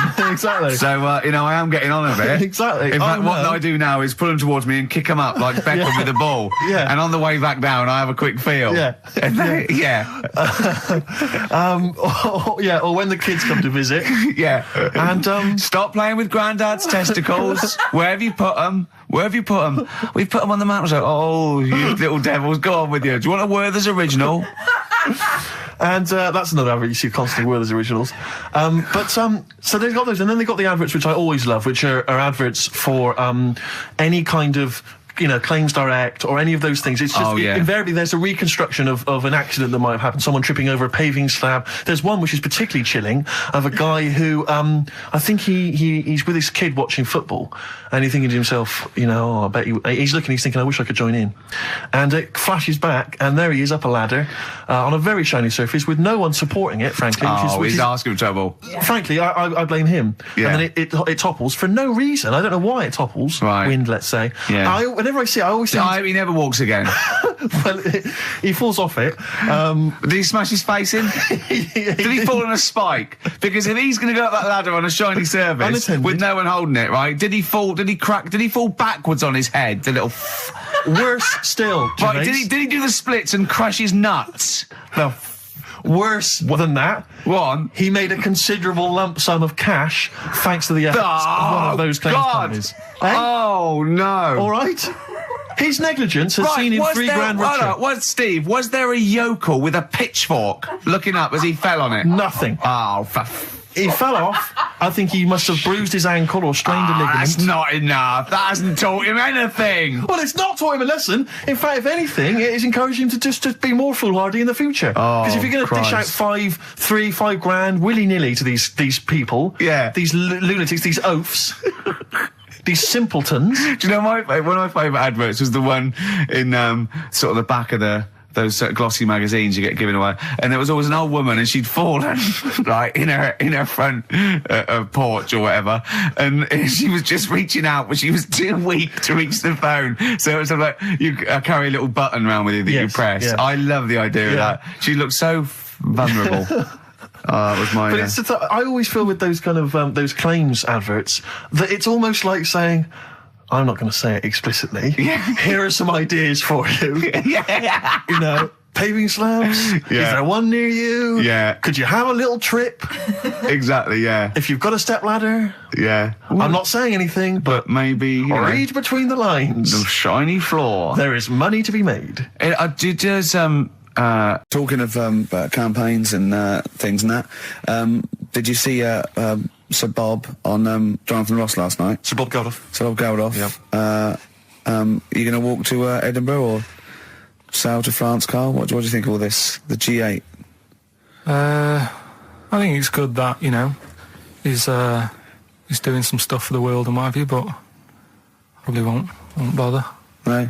Having a walk. What do you make of all this campaigning? He's dedicated his life to this now, hasn't he? Yeah. I mean, it's interesting. I was watching him last night, and I respect the man. I mean, he used to work here, didn't he? Did some shows and that. It's good.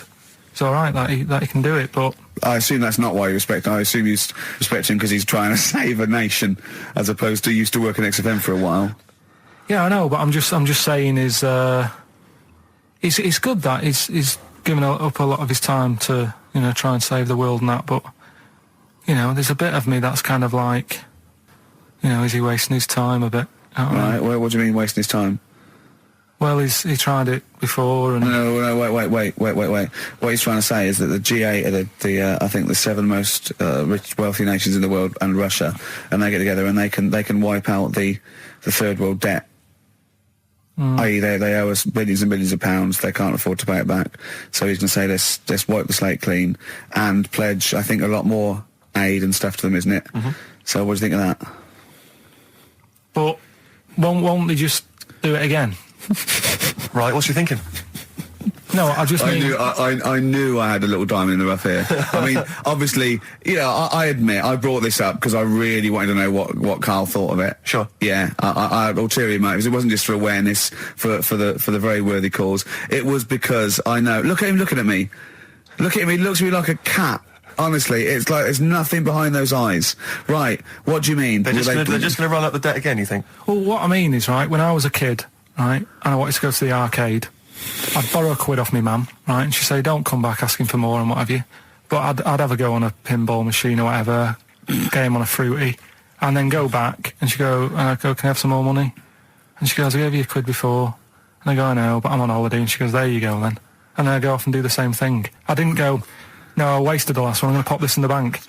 Right. So you think that's what's going to happen with... That's a nice metaphor. So what do you think happening there? That the Africans are blowing it down the arcade. Instead of putting it towards a fishing rod, they're blowing it down the arcade. I'm trying to win a watch. Look, I've got 100 goals. I think this thing is dodgy. Yeah. I'm trying to win a fluffy toy.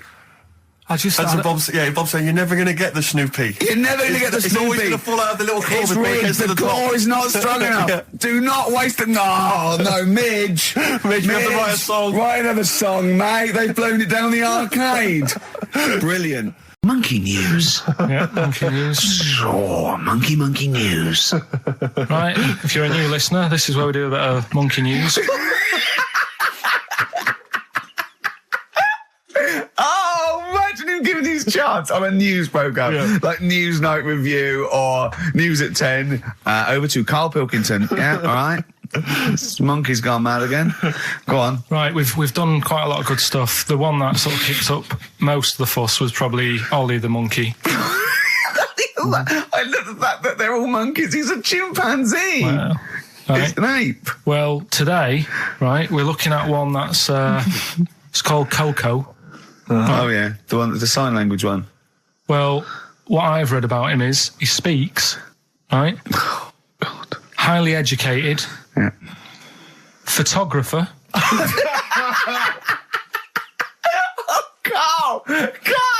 Right. I love the fact that when he gets a gifted ape, he has to look up to him. He realises that he is superior. I love that. Right. Oh. And he also likes going on computer chat rooms. I can't take this anymore, Steve. I'm going to be sick. Oh, God. Right, that's pretty amazing. You know, if an infinite number of monkeys are in an infinite number of chat rooms, they'll eventually type, which is your favourite episode of Buffy the Vampire Slayer? Exactly, yeah. Karl Pilkington, you're an idiot. But the thing is, right, you're saying about the infinite thing again, about monkeys, if you put them in a room with a typewriter, they'll come up with Shakespeare. Yeah. I'd sort of agree with that, right? With monkeys who can't do other stuff, but this one I reckon's going to be busy taking pictures and stuff. Yeah. I think monkeys that are boring. Is there a boring monkey? Would you ever have a chimp and you'd go, Suzanne would go, I've got your birthday present. It's a chimp fella. He's about a sort of like a middle-aged chimp. No, I'd love it. I'm talking. Would you ever go, I'll tell you what, Suzanne, that one's boring. No, but I bet the monkey would get bored, do you know what I mean? The monkey would be bored. I'd be loving it. I'd love to have a little monkey, right? But what I'm saying is... You really would, wouldn't you? Yeah. If you buy him a camera, he'd be happy again, wouldn't he? Well, yeah, but that's just it. You wouldn't get him... It's like... if you can do other stuff, you don't want to do the boring stuff. Forget the typing. Forget the monkeys typing. Talk about this monkey that's a photographer. No, What but you we talk- are in a way. I'm just saying that would be happier. Monkeys that have got nothing else to do, if they can't take pictures and that, and they can't go on chat rooms. They're happy to sit in a room typing away for infinity, yeah. Do you know what I mean? But he's got maybe a little exhibition to put on. Do you think... Do you know that most chimps and apes and monkeys still actually just live in trees? These are in laboratories and zoos and things. You know that's not the norm. These monkeys walking around sort of chatting and riding bikes. Yeah. You know, that's not natural. Exactly. No, I know, but it's... If you left a bike in the jungle and then came back a few years later, there wouldn't be monkeys riding around on it. And a book. If you left a bike with a book in the basket, right, and you went away for 10 years and you came back, there wouldn't be a whole new transport system and schools. No. They'd eat it. They'd throw it round and eat it. All right, then, so what you're saying is you can't... You see, what I think is, right, and don't take this the wrong way in that, right, Stephen Hawking, Yes. right, now he had a bad illness. Now, I wonder if he'd be... I wonder if he'd be as bright as he is if he didn't have that. Right. Because he's had time to sit down, he's like, well, what can I do? Yeah. They've gone give him a book. And he read it. I like that. Give us another one. Yes. He's got a lot of time on his hands. Yes. Now, what I'm saying is monkeys... yeah, Right. This one here, Coco, which I think was a gorilla, Right. right? That wouldn't have been happy on a little keyboard, just doing that all Typing day, away. because he'd be going, well, I could be out taking pictures. Sure. Play a record! Yeah. Do you know what I mean? Play a record! Yeah. Done. You're an idiot! There it was. There's the catchphrase. Once more. He is! He's an idiot! Sure. He's in Heat next week, Steve. Right. Is he? Yeah, they've put a picture of him. They could do the grab off the DVD, and he's behind the scenes, and he's got his little picture in Heat, and he hates it, don't you? Well, I'm a bit annoyed because I didn't want it in. Why are you worried? Just don't want people Knowing what you knowing look what I like. look like and that. Why? Were you on the DVD? Yeah, but It's to public domain. Anyone can take it off there and put it on the paper now. but that's extras on a DVD, and I'm just thinking not that many people. If they watch it, they won't take it in, stuff like that. What are you worried about then? Just I don't. There's like me brother and sister and stuff who I don't see anymore. If they know what I look like now, they might. What do you mean if they know what you look like now? They've just got to imagine little Karl Pilkington with no hair. No, I've changed quite a lot because I work hard, don't I? So I've aged quite badly. Right. And I'm just thinking if they You used to have the hair of a Chinaman, But didn't you? sorry, why is it a problem for your brother and sister to see you and to? because I don't see them anymore, do I? And they'll come out of the woodwork now. Do you know What? They're after your millions. No. So they're sitting at home. They're looking at Heat, and there goes Karl Pilkington. Oh, Karl's my brother. My brother. Oh, maybe I'll go and see him. I don't want the hassle. But they could find out where you are. What's the hassle then? It's just hassle of having friends and family and that.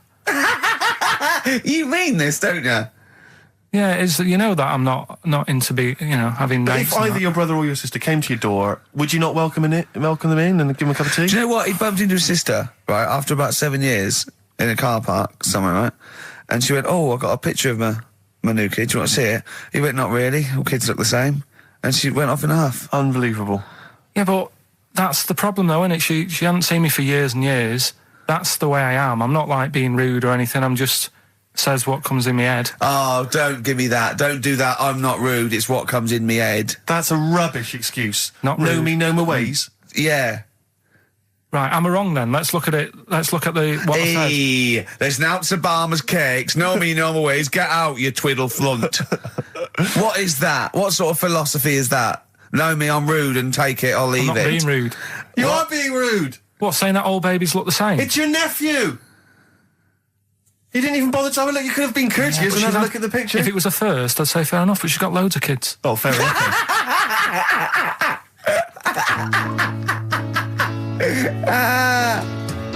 What kind of woman is she?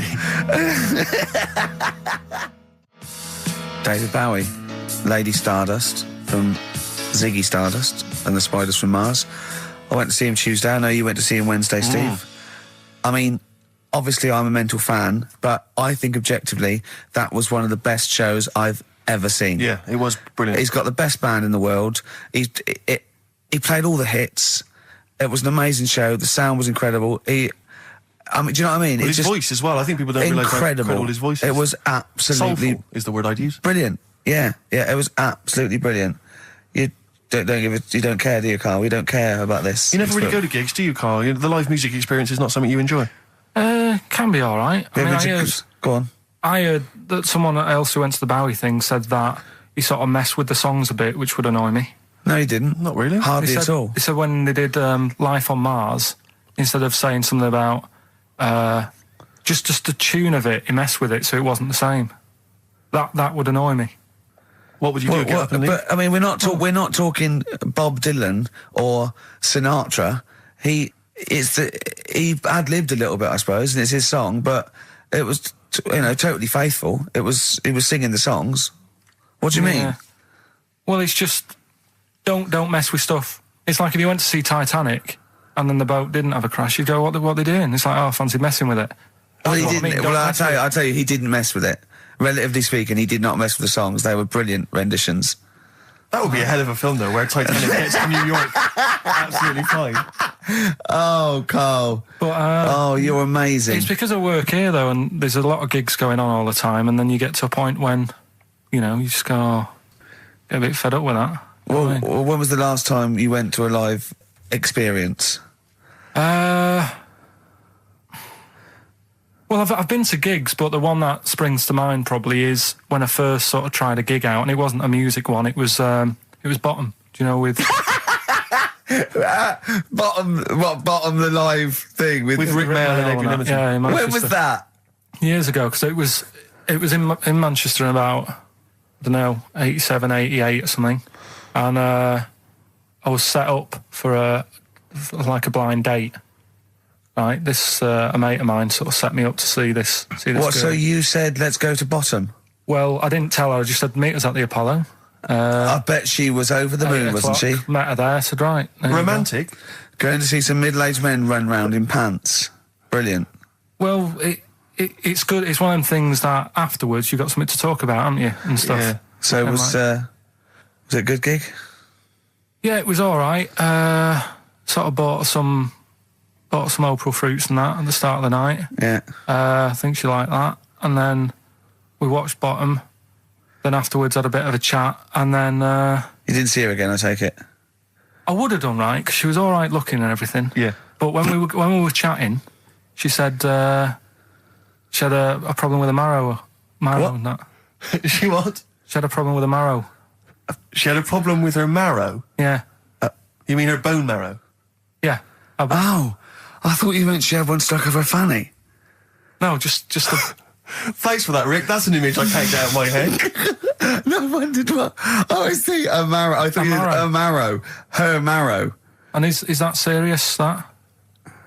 I just was put off it because I thought... if you I think it's more serious than a problem with a marrow. Yeah, I mean... With a marrow and that. It's an idea if you're bored with butt plugs. I love it. I love it. Everything he says is like someone from Kes. It was just that thing that... Because, you didn't want to go out with a girl who might be ill in some way.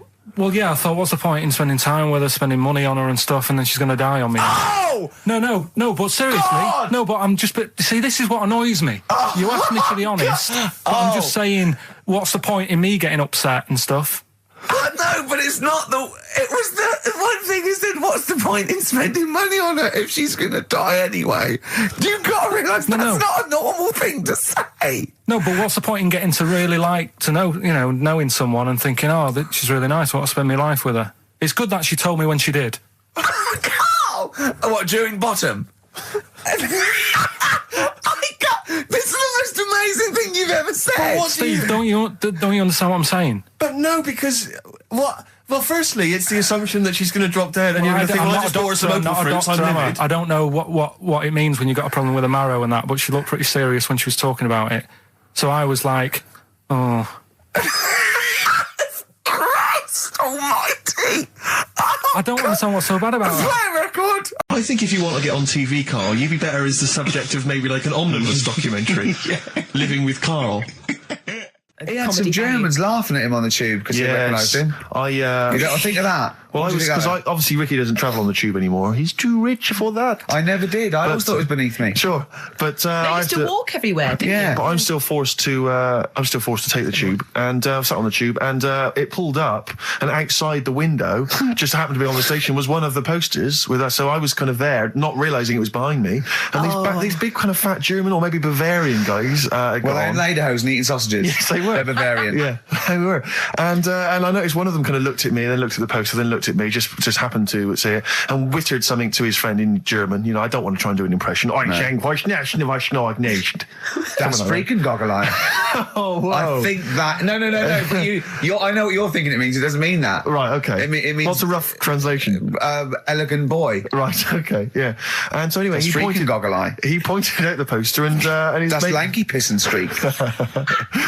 and his mate burst into laughter. And then we pulled they've got a great sense of humour, the Germans. Well, that's indeed. the thing. But we rumbled onto the next. We rumbled onto the next station, and the poster was in exactly the same place. And this time they tapped the shoulder of someone else on the train and pointed me out, and that person also laughed. An Italian.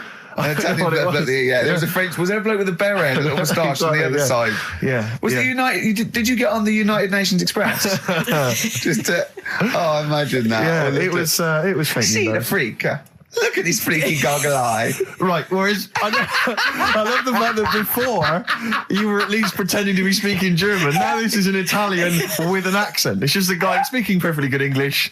So you've not even disguised the insult there. Oh dear. That'd be lovely. Try and insult me in other cod languages. You could bring Europe together if they just instead of Esperanto, that there was just one common language. The language of freaky goggle eye. I'll tell you what would bring the Europe together is you maybe representing England on the Eurovision Song Contest. That would be great. With a self-penned tune. Should I do that? That would be magnificent. It's got to be worth thinking about. Just about everyone being the same. Yeah, just about people being equal. Everyone, and also mentioning the euro. Yeah. Just doing that. I like all different cheeses. Oh, je t'aime la musique pop. Yeah. La baby belle. Et le cheddar. I'm not a fluent French. Le grand fromage. Yeah. Oh, it'd be lovely, wouldn't it? And they'll all be there, all in their different. Well, every uniforms. line could be maybe in a different language. Yeah, and what would I wear? I'd wear sort of like a kilt. You'd wear a kilt, but you'd also have on your head one of those kind of big, what are they called? Those big furry hats that beefeaters or whatever wear. Or one of them. Is it kind of a busby or something? A busby. Yeah. Wear one of those, or maybe a kind of policeman's helmet, That'd be Bobby's good. helmet with the kilt. Yeah, you'd have the clogs. I'd wear the policeman's helmet under the kilt, so they just thought I was really enjoying the show. Yeah. Good idea. Hey? Excellent. I think we talked for about 3 minutes without having to mention some kind of genitalia. We should celebrate by playing one of my tunes of the year. Really? Just get this educating Ricky out of the way. So, Turkey, yeah. So what is this again? It's educating Ricky. Is the tip included? Right. Apparently a fellow was on holiday in Turkey. He's just having a normal holiday. Weather's good. You know, he's having a good time. Weight is all normal height. Yeah. He's having his meal. He hears a load of screaming going on in the kitchen. No. Has his girlfriend wandered in there? And they do, With a step ladder. the circumcised people in the kitchen, and apparently... What are you talking about? Whoa. Slow down. We were Sorry, sidetracked there for a minute. What are you talking about? I'm excited about two things at once here. One, they circumcised people in the kitchen. Two, I guessed it was someone losing the end of their knob. He did, yeah. I started thinking like Karl Pilkington. Extraordinary. That is amazing. Apparently it was going on. It wasn't just a one-off either. Well, when I say a one-off, I mean they did it more than once. Yeah. Right.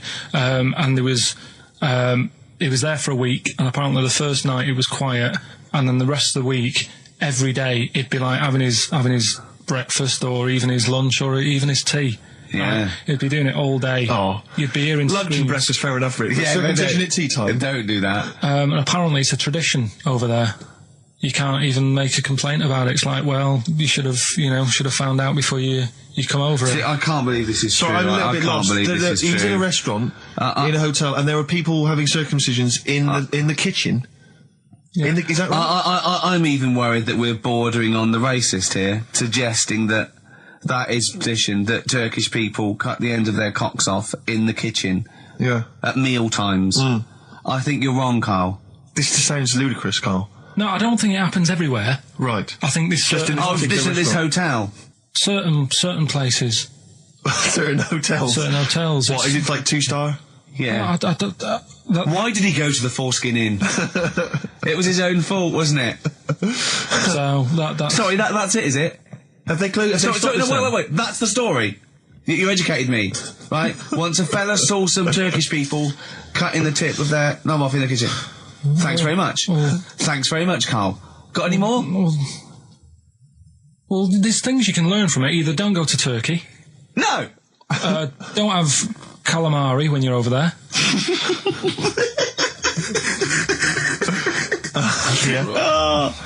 Karl, you've done it again. Well,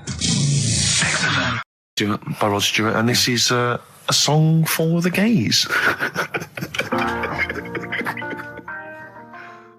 See, his father took it as a sort of personal slight, but you can't help it, you know. And as he said, you know, it's just gay. It doesn't make him a nasty person. Not at all. Are you enjoying this, Karl? Yeah, but I'm not gay. No evidence of him being Scottish. No. When he says they blew a fuse, if they're not electricians, they mean it's sort of And it's not a euphemism either. Oh, I'm worried. I'm a bit edgy. He's out late. I know. And he's taken a shortcut, which is mental. Not in New York City. Yeah. He doesn't know the area. He's from Scotland. I bet it was them that were screaming. I'm suddenly worried. This isn't a true story, is it? Who knows? If it is, we don't know that. Just want to say that we're not. Oh, well, that'd be terrible. See, how come you think this might be a true story? I just got suddenly worried then. No, but how can this be a true story, but the bloke jumping out of a window and hearing his phone ringing? No, because Rod Stewart, I just suddenly thought, what if he's written a song about this and this bloke did actually exist and was killed? Then I started panicking. Yeah. I don't think it is it? I'm almost certain it's not. Okay. Is that it then? Is that it? Then we got to pack up and go home. Yeah? Well, I think we've enjoyed ourselves. Oh, I've loved it. I've loved every minute of it. Karl.Pilkington@xfm.co.uk for your suggestions as to what you're willing to swap for the signed bag. See you next week. Bye. Karl, what was that? That was your little song with a story, that's wasn't another little feature that we do every Saturday. Little So song. make sure you tune in. It's a song that's got a good story in it. There's a lot of music about these What's days. that story about then? What's that story you about? don't know what they're going on about. Whereas that classic from the Kinks called Lola. Yeah, what's it about? I'd listened to it for the first time properly this morning. Yeah. And what I've worked out from it is, there's a fella who goes out for a normal Saturday night out. He's in Soho. Yeah. He's having a Coca-Cola or whatever. And he sees this woman. He thinks, oh, she's all right. Won't mind a bit of that.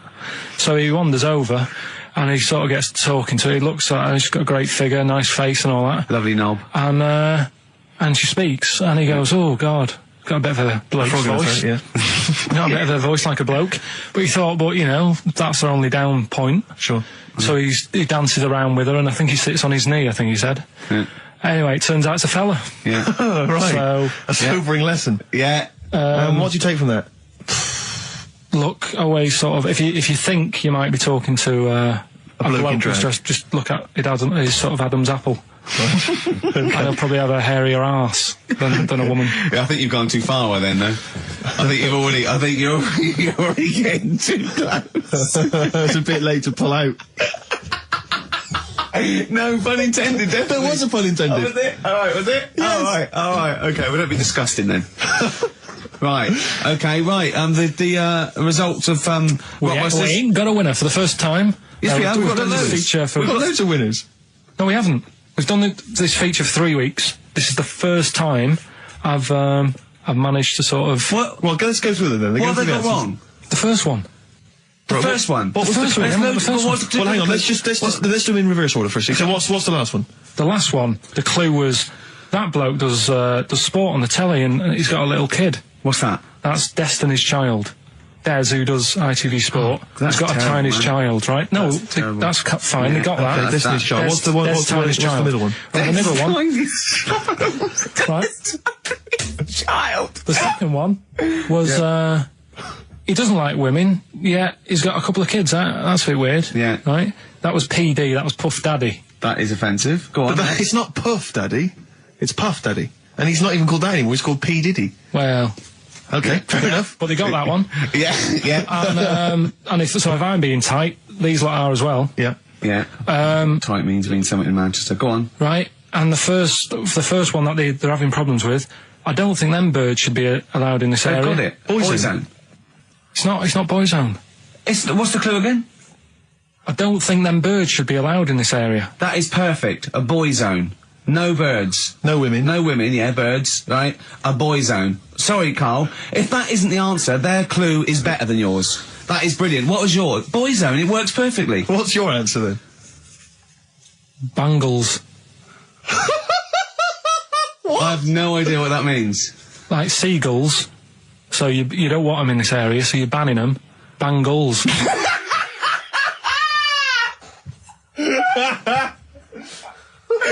Oh! Well, give it to Boyzone, because Boyzone's better. Don't use birds being loud in this area, it's a I think we should have a rollover.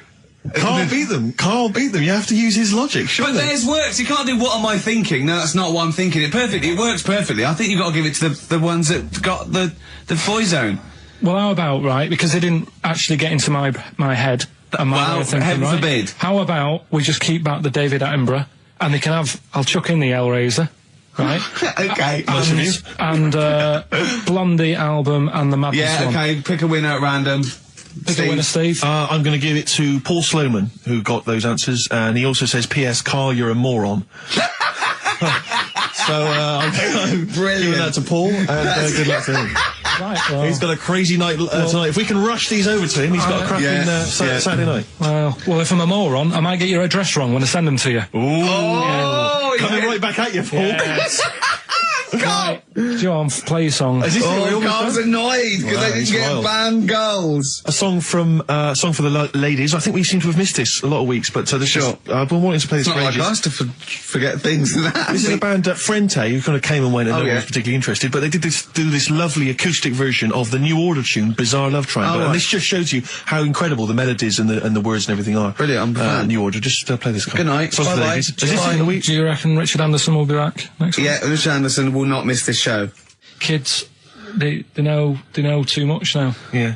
You just Compared to you, yeah. Despair. I know, right? Yeah. Listen to this one, right? Go on. My dad had me niece in the car. Policeman caught photographing. I don't know why it makes me laugh. It's just the phrasing, I suppose. It's the headline. Policeman caught photographing up woman's skirt. No, he wasn't up there taking a picture of Big Ben. He wasn't going, can I just sit up here? I'm just going to take a picture of that seagull over there. No. He was facing the camera up a woman's skirt. He was indeed. Right. A policeman in Japan is facing disciplinary measures after he was caught photographing up a woman's skirt with a hidden camera while on duty. The 42-year-old sergeant, who's not been named, used a digital camera to secretly snap the shots when the woman was reporting a stolen bicycle. So he was actually... He was actually doing his proper job. He'd obviously thought to himself, I'll bring him a digital camera today. On the off chance a beautiful woman comes in to report a crime or robbery, I'll have it ready, I'll have it positioned, in such a way. But this is interesting. This is how he got caught. Okay? The woman became suspicious after she saw a flash go off.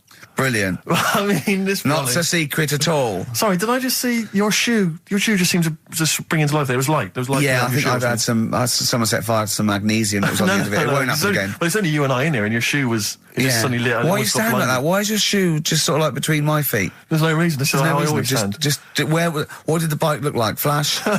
So, are you taking pictures of my family? No. And no, I'm not. And you should be wearing knickers anyway. Well, how do you know that? What? How did you know I'm not? How did I know what? I'm not wearing any... I didn't know you. I don't know what you've got up there. Well, I don't know what it looks like, and there's no way I could. Of course, it would be roughly that conversation in Japanese. I know, yeah. You know, you just mentioned there about sort of no knickers and that. Is this going to be your Auntie Nora? No. Right. It's just, like the last flat that I lived in, I always had a good view across the road and I could see, it was the hairy... There was the hairy Chinese not hairy Chinese kid. He was just a Chinese kid, actually. Yeah. Because that's rare, isn't it? Hairy Chinese kids are very rare, isn't it? Yeah. There's only one official sighting, isn't there? In one of those shit little magazines that you buy. And there was the old woman who didn't move. She was just sat there reading a book all the time. Who we think wasn't possibly died and no one came round for weeks, But and now I've moved, right? And it was quiet for a bit. I always look at what view I'm getting, right? Looks across and it was just sort of empty, sort of flats ready for people to move in and that, right? Anyway, people are in there now, right? And they've put all the furniture in, but I haven't put any curtains up. Oh. Right. So anyway, I'm sort of washing up, just having a look out the window. Yeah. Right. Girl sort of wandering about, knickers on. Right. With no knickers on? You mean No naked? knickers. Well, she had a bra on. Right, okay. But, She's no probably knickers. looking for a knickers. So I thought, and I don't know how long I was looking. No. Right. But anyway, she looks across. Oh, God. I think she spotted me. Yeah. I think, oh, God. I felt really bad. Yeah. I said to Suzanne, Sorry, is this some sort of Peeping Tom confession? No idea. well, it's not, that's the thing though. Peepington. If I was peeping, she was peeping as well, because she was looking over. Works both ways, doesn't it? Yeah, but yeah, all she could see of you was your bald head. Yeah. No, but And your this hands is it. moving as you were washing up. And some white-looking substance frothing up. Particularly stubborn stain on this glass. Yeah. Oh, God. Imagine that. Imagine if she looked across. I'm assuming your sink is lower than the window. But didn't she just cover up or something? Or she looked back and go, oh, you're looking at my fanny? Well, the thing I did, What? I thought, just sort of drop me boxer shorts. Because I What? thought, well, Suzanne said, what are you doing? What are you talking about? What are you talking about? No, just so they can see me cheeks of me. What are you talking about? No, because I thought, if she thinks I'm walking about in the nude as well, then we've both got something out of it. Carl! This sounds like a bad excuse in court. I know. So sorry, you were looking at a woman dancing around naked, right? So the only thing you could do was immediately drop your boxer shorts. So she looked across, saw you fully clothed, saw you took your No, boxers she off. wouldn't have done, because it's sort of just the top half and the sink's at a side angle, so I was sort of looking out. So This she is wouldn't have genius. so she wouldn't have seen your trousers then anyway. No, she did. I moved in front of the window more. So you then made them. You actually climbed in front of the. Oh, this is amazing! So you climbed in front of the window to show off. No, your it wasn't your naked obvious. lower half. Suzanne said, what are you doing? And I I bet said, she did. What are you looking at? I sent you in here to What clean up. are you doing? I'm just taking my trousers down, stand over the window. Why? Because there's a naked woman across the road. What do you think I'm doing, Suzanne? I'm exposing myself while looking at some free fanny. leave it. What's up with you, Suzanne? Anyway, Wait a minute, can I just check? A final question. What did the woman across the way... What happened? What was her I reaction? didn't look again. I just thought, you've seen a bit of action as well. We're both happy. Let's leave it. Brilliant. So were you waddling around like a penguin with your trousers around your ankle? I just was walking about, and Suzanne said, what are you doing? I said, I'll explain to you in a bit, but don't look out the window, because then it's Excellent. obvious. Then he sees that she calls her husband to look at Karl walking around naked. He goes, oh, she's got a... Quick, Suzanne, get him out. There's only one with him. Get some more friends. They've gone one more. You were going to tell us a little story about Just past my test, Yeah. my parents had a big Volvo estate, and there's quite a big car to drive. My parents didn't have a car. But I know you don't drive cars, Rick, but it's got a big car to drive if you've just passed your test. It's safe, though, isn't it? It is very safe, that was the thing. Yeah. And I come from the West Country, obviously. There's quite a lot of windy lanes. around No, there. you're joking, do you? They have cars there. Oh, here he comes. Blimey, Carl. Learned on a tractor, automatic it was. Do you want me to tell it or not? Oh! Don't give up the accent! Oh, no, I'm not worried. Oh, go on. Go on. So I went to this You party. never got him being from the north. Not when he's telling an anecdote. He's never told an anecdote. Oh, yeah, fair point. Yeah, go on. So I went to a party, and I was quite excited because I had the car, the motor, and there was a chick heading down to the party that I was like, I had my eye on. And I thought, now I've got a car, and going to the party, it's going to be amazing, right? You glass and eye, various friends had said, like, can we get a lift? I thought, yeah, groovy. Yeah, I'll pick up the chick as well, who was Yeah, a friend of a friend. yeah. So cruising down to the party in the motor, the Volvo estate, and there's nothing sexier than that. Slipping a little bit of Billy Joel on the stereo or whatever. Something classic. Exactly. And maybe it was Billy Ocean. I think maybe it was quite a Billy. Maybe it Billy was thing. get out of my dreams, get into my car. Ideally. Yeah. So I get to the party, and inevitably it was one of those house parties where the chick that I had my eye on, she kind of was chatting to other guys, and she wasn't really paying attention to me, and I was sort of... Find out to get, was she again? Same old story. Oh, they make me They know laugh. how to tease, don't they, the make me ladies? laugh. Who are they kidding? So I'd follow her like a dog, from room to room. Yeah. And watch her Quite while... literally, sometimes he was barking. Yeah. Go on. And while, just watch her while she talked to other blokes. And then, obviously because I was driving, I wasn't drinking, so I was not really enjoying myself. And then somebody said, should we go and pick up Vera? And I thought, right, okay. And they went, Steve's got a car, let's all leap in there. We'll go pick up Vera. And this girl was like up for it as well. So I thought, brilliant, you know, I'll be back in the car with her, you know, away from all these lads. Yeah. One guy she had her eye on, he came as well. I was a little bit annoyed. Yeah.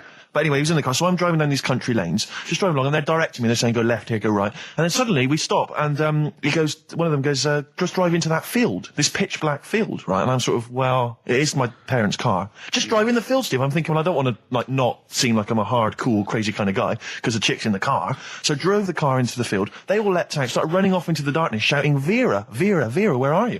So I'm just sort of sat there in the car, waiting. Wasn't Vera Lynn, was it? Because she likes to hide in fields. Bizarrely, it wasn't. Right. It was just, I was just left in the car on my own with Billy Ocean, and suddenly, out of the darkness, they come back holding a Vietnamese pot-bellied pig that they had stole from a nearby farm, and they knew that the pig was called Vera because someone knew the farmer or something.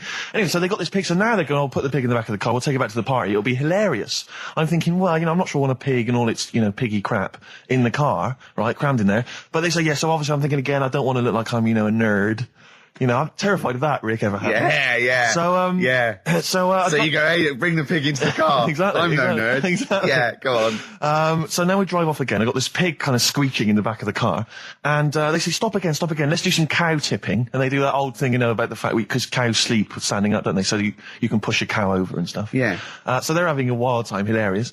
So this time, now we get to a sort of dead end in the road, and they say, well, turn around, let's go back to the party. And I'm thinking, fine. Try and do a 3-point turn in this very narrow country lane, right? Get the Volvo estate wedged horizontally across the road.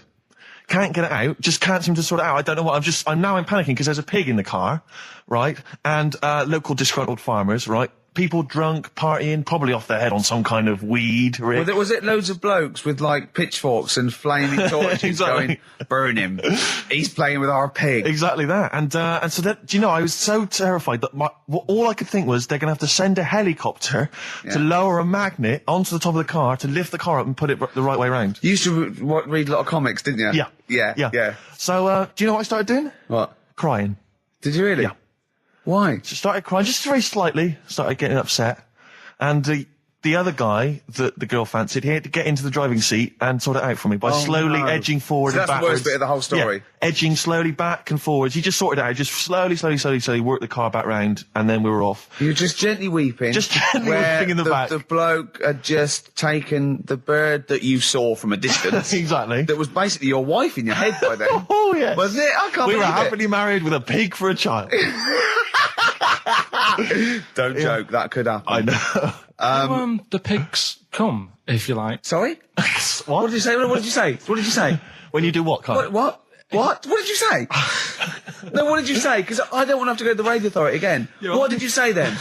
Just remember. We are going out live, Karl. Yeah, remember Tom Binns, right? What did you say? Called up Ricky, I said, right, you know, are you about? Have a chat and that. So he said, I'll just come round, it's a nice day. Have a drink and what have you. So I got round there at about 6:30, right? Go up to his door, knock on his door, right? He stood there with his tackle out. Oh. Yeah, what did you make of that? What was wrong with that? What do you mean, what's wrong with that? Why were you looking at it? Why were you looking at it? I tried not to look at it. But again, you're always sort of attracted to it, aren't you? Kind of like... I've never been attracted to another man's tackle. I don't know what you mean. You can't help but have a little sly look. And especially when it's there. When you ring the bell, and I mean the one on the door, right? And that's hanging out. And does he dress to the left or the right? It was to the left, right? Yeah, it was left, yeah. Just popped it out of my shorts for him. Just popped him out of the shorts. Should have seen the state of him. Shorts on, no top, cigar. Looked like someone out of The Sopranos. It was a mess. Yeah. And then, we sat on the balcony drinking wine, didn't we? Did you pop it back in, or was it? Yeah, I popped it straight back in. I'd got the laugh. Sure. I'd got the laugh I wanted. Yeah. He walked in, he went, it's not that hot. Straight away, it's not that hot. Oh, brilliant. then, was that knob news, or is there more? no, it's got more knob news. That's just a taster. Just a taster. Listen, let's play some adverts. Let's play some great music, and maybe we should have some early knob news. Early knob news coming up. XFM. Have you seen these posters around with me and Steve on it, right? It's embarrassing, right? We were mucking around at a photo session, and XFM wanted to do some posters. We couldn't be bothered to do them again, so we let them have this one. Irony comes back to haunt you, and it looks like I think I'm Simon Temple or something, and Steve's alright. But we think that Karl should be in it. Definitely. Karl doesn't want to be in it, but it looks like everyone listens to this show for Karl's basically, innocent stupidity and some great tracks. Exactly. They don't listen for us anymore, Steve. So I think it should be a campaign to get Karl on the poster. Yeah. Well, I should point out that I think XFM are more than happy to have him on the poster. So it's just him. You don't want to be on there, do you? There's no need for me to be on it. Of course there is. Why not? I get so many emails here as I'm sat during the show reading them. So many emails saying, what does Karl look like? I Well, want if they pictures of go Karl. to xfm.co.uk/Ricky, we've got those film bits on there, those video mock-ups where I'm part of it. You can sort of... That's not see it enough, online. Karl. People want to see your face. You're part of the show. Not You're an bothered. intrinsic part of the show. Yeah. Yeah, we'll get you on the poster. Why? It'll be too much on a poster. They can only take in so much. What do you mean? They can only It's take in good. so much. Yeah, it's good with two people. No. It's enough. So what do groups do then? Well, they haven't... It's like Ringo Starr is being left off the cover of Sgt. Pepper. Yeah. Or Rutherford doesn't get in a look in with Genesis. Exactly. Well, Which would be outrageous. Yeah. Oh, so sorry, Tony Banks, you can't be in this one. Yeah. It's just me and you will be very. You see, you look like the Collins, yeah, so but you've got to be I in there. don't photograph that well either. You're joking. Is it because you look like a little cue ball because it just shines off the But top? a lot of people as well, you should dispel the myth. A lot of people think for some reason that you're fat. A lot of people say to me, is he fat? No, but that's because I haven't got much hair, so it looks like my head's big. No, they haven't even seen you. They just think from listening to the show that you're fat. That's because you're northern. They think you just eat chips Yeah. and complain about the weather. Well, Complain about the south. I just think you could answer a lot of your critics. but then you see what I don't like about this world. A lot of people judge people on the way they look. Yeah. Oh, Like you hey. If only more people thought like that, Steve. But Karl, you judge people on the way they look. Yeah, I know. That's what I mean. But I couldn't with me, could I? Because I don't know what I look like. What? If I was listening to me on the radio, I wouldn't be able to say, "Oh, he's a," and slag me off and that, because I don't know what I look like, and I quite like that. Do you know what I mean? I've lost. I don't know what Absolutely you're talking about. lost. Just believe me, right? I'm right on this one. It's best if you leave it. Well, we're not going to leave it. We're going to get you on the poster. Yeah. I mainly have to see myself on videotape this morning. That's put me I even showed more him. off. The animal show I did, the show. Yes. I'm doing a video, and I did behind the scenes footage, and I've got you've seen it, haven't you? I feel a bit of Karl on there, isn't there? Yeah, It's great. yeah. It's lovely. He can't believe it. He said, "Is it playing slow?" Because he's so slow. When I come into the office, going, "All right." That's how you And my talk. head as well. I look like I'm looking into a spoon. I'm not happy with it. I just think that if we're willing if Ricky's willing to use his celebrity profile for the sake of the show, Yeah. I'm willing to look like let's say a fairly handsome, kind of cool customer. Found a story about a bloke who, I don't know, he was messing about with a chainsaw and I don't know. That's not the chainsaw. He was juggling a midget, and whilst taking his alligator for a walk. And go on. and his arm come off, right? Come off. What do you mean his arm come off? The chainsaw took it off. Yeah, So okay. It's like, oh. Again, Anyway, He's going, oh no. Oh, so there's a picture of him on an exercise bike, sort of just with a little stump sort of balancing, but he's getting on with his life, he's happy and everything, everything's fine, he's not complaining, it's his own fault, he's got no one to blame, right? So anyway, he goes to the doctors, and the doctor said, I can do something there. So he goes, well, it's all right, I'm getting by all right, don't worry about it. And he goes, no, we've got an arm in, right? We can attach that, a real arm, from someone who's, I think they'd passed away or lost an arm or something. And they lost an arm and didn't want it back. Yeah, he went, I love it. Are you using that? No, because I know someone. Because I know a bloke, actually. Yeah. Well, can't you just put this one back on? Well, it's first come, first serve, really. I was just building a bionic man. We've replaced one arm with a robot's arm, so we got a spare one. so the doctor's going, let me put it on. He's like, well, all right then. So Ungrateful bastard. So he does the operation. Everything's fine. He's loving it. He's happy again because he said he can brush his teeth. Right, okay. If this is going to be He's something loving like... it again because now he can brush his teeth. Right, if this is going to be, and it was a leg, or No. it was a chimp's arm, Or it was the arm of a killer. It was 2 left arms, right? I'm going to kill you. Oh, let's leave it then. What is it? What's the answer? No, it's not that. I'm just. What is? Okay, right. So he says, "Go on and do it." So he sews it on, and like I said, he's happy. He's brushing his teeth. He can have a pint in the pub. He's lifting a pint with it. All his mates are happy for him. It goes on for about 2 years. Everything's fine. Then it all starts going flaky. Oh, I knew it would. Was it made of chocolate? All right. So it all goes all like gammy, and then for some The arm reason starts going gammy. it goes gammy, and it gets longer. Of course it does. So there's a picture of him, right, stood in the magazine. He's stood there with his arms by his side. One arm's normal. The other one is like past his knees. It's he can pull his socks up without bending over. So It's is this really- going to be they gave him the arm of an 8-year-old child who would have been the tallest man in the world? No, he just said, "Oh, what am I going to do?" And the doctor said, "Oh, there's not much we can do," and left it. Wait a minute, you can't That's leave not it a there. story. So, Carl, That's what? not You've a got to story. tell us the explanation. What Was it an incredible plastic arm? An incredible expanding arm? Did he fight crime later? No. Well, that's the end of the story. You've got no scientific explanation as to why... That's why I didn't pick it. But you just told it to us anyway. Yeah, but I'm just saying the sort of knowledge I come over when I'm looking for the good knowledge. Yeah? So that Why did hasn't his even arm made the grow? list. Why did this arm grow? He must have had an adult arm. They couldn't have given him an arm. I don't know. It's just what I'm... It's rubbish again, It's isn't not. it? Well, I don't. It's an interesting story, but you It's should have read. not, and it's But rubbish. you It should have didn't read to happen. the end. There was photos. Yeah. But you should have read to the end of the article, Carl. No, I did. And he said, he's not happy and he wishes he wouldn't have had it done and all that. And, Are you sure this wasn't entirely unexpected? No, seriously, he was saying, his teeth are nice and clean again because he could brush them and that. But his arm's getting in the way. Ruining his shirts and everything. An honest mistake by The Bravery on XFM 104.9. I'm Ricky Gervais, with me Stephen Merchant and Karl Pilkington, Yep. our producer. In inverted commas, heat put. Yeah. They know. How you doing, alright, Karl? Yeah, didn't they also write something about me, bald round head? Yes, perfectly round little bald man head, they said, so... Because you need to know that when you listen to the radio on that. Really matters what my hair's doing.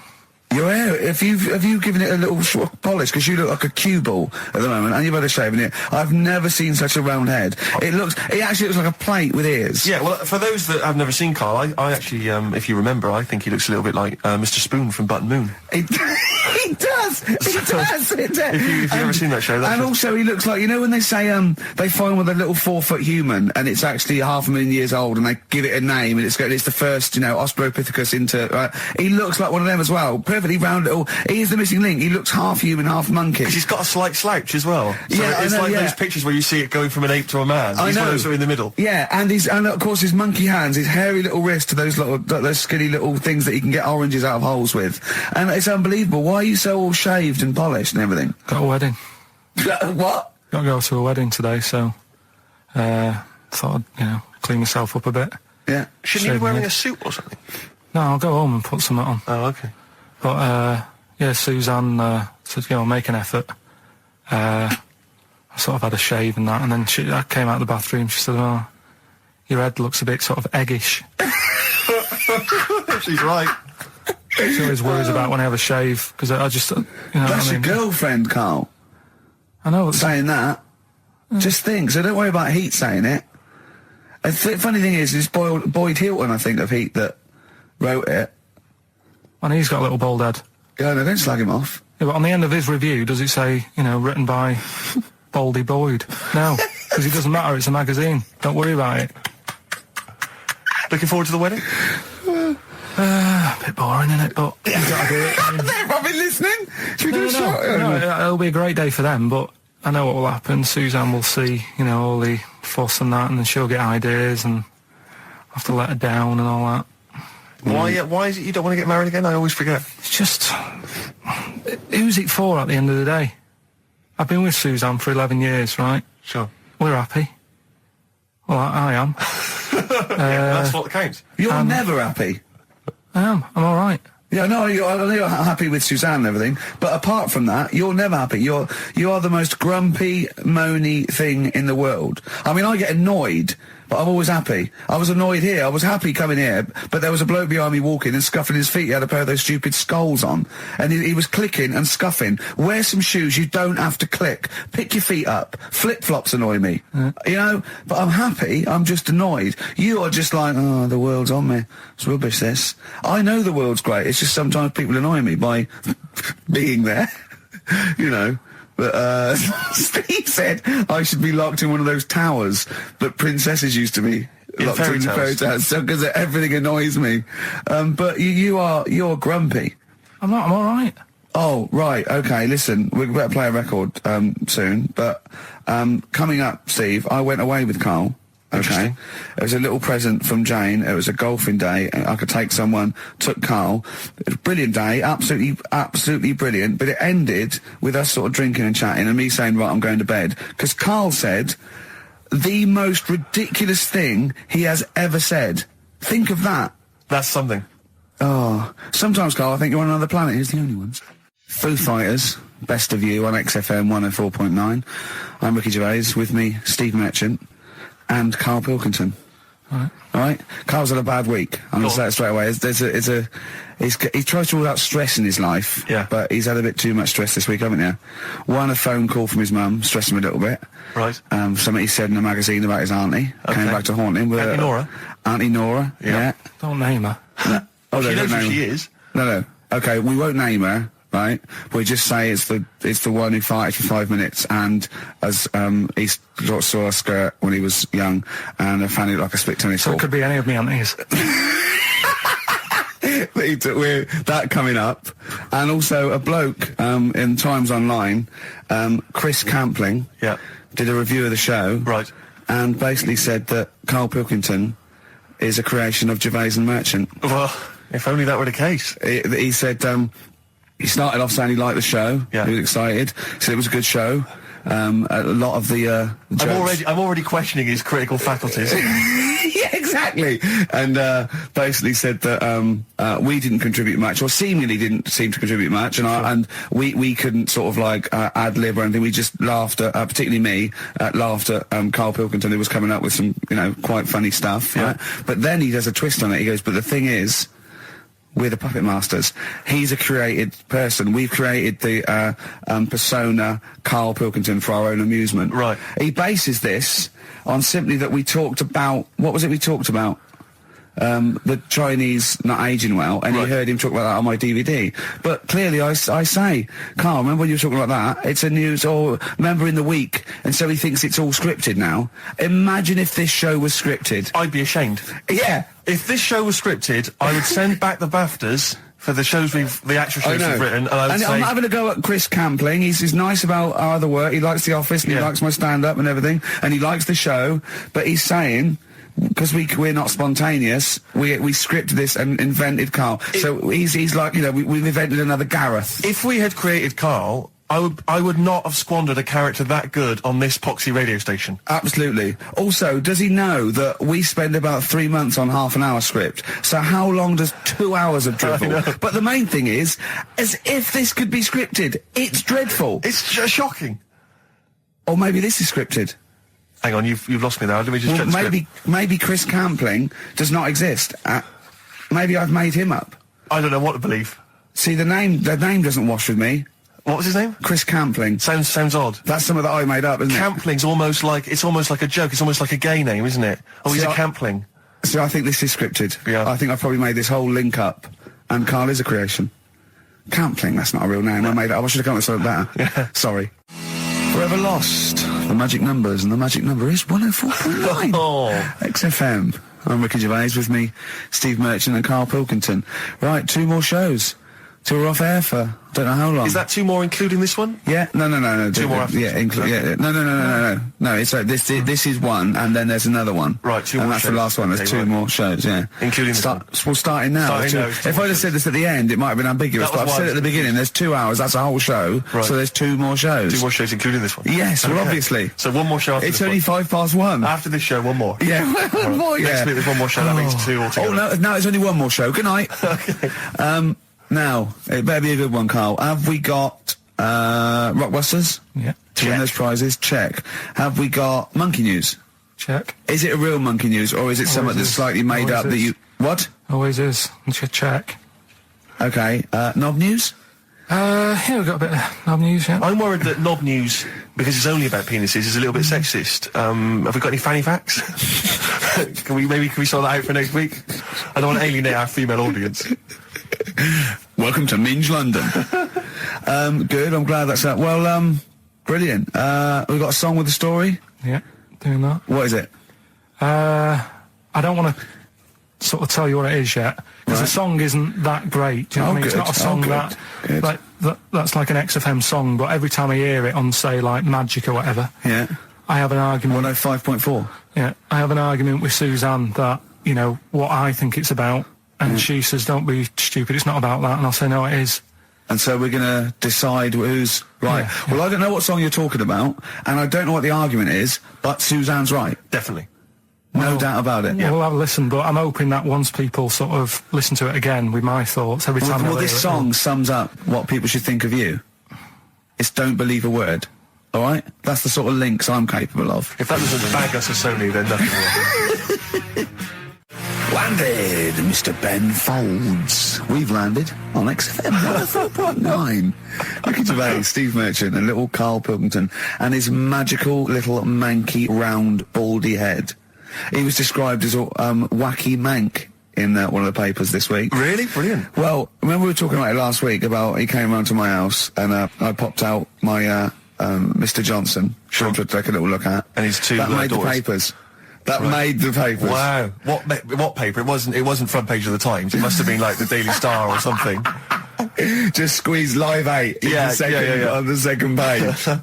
Yeah, so Wacky Mank. Wacky Mank, that's Wacky great. Mank. Wacky Mank. We had an email from someone that reckons they remember you from body popping round Salford Way. Yeah, Eccles Precinct, apparently. You know that, don't you? I wasn't doing it round there, though. Well, what do you mean? I was round Stretford. Arndale. And what were you doing? What sort of body popping was it? Just a bit of everything. Caterpillar. Bit of moonwalking. Do you have a little piece of line you used to carry around? Well, mates had that. Right, you didn't Borrowed bother theirs. Borrowed theirs. Were you any good? But you weren't breakdancing, well, you weren't spinning on your head and stuff, you were more body popping. Well, I hope he wasn't spinning on his head, because you know that can sort of give you little brain damage and things. Well, it can give you brain damage. Also, it can wear your head down, and also makes your head perfectly round. Yeah. Because the gravity is pulling on But all... if you keep on doing it, obviously it's going to wear your hair out, yeah. So you become sort of like a... Stupid, bald, and roundly headed. Yeah. So I very much doubt that you did do any of that. Did you, Karl? Didn't do any of that.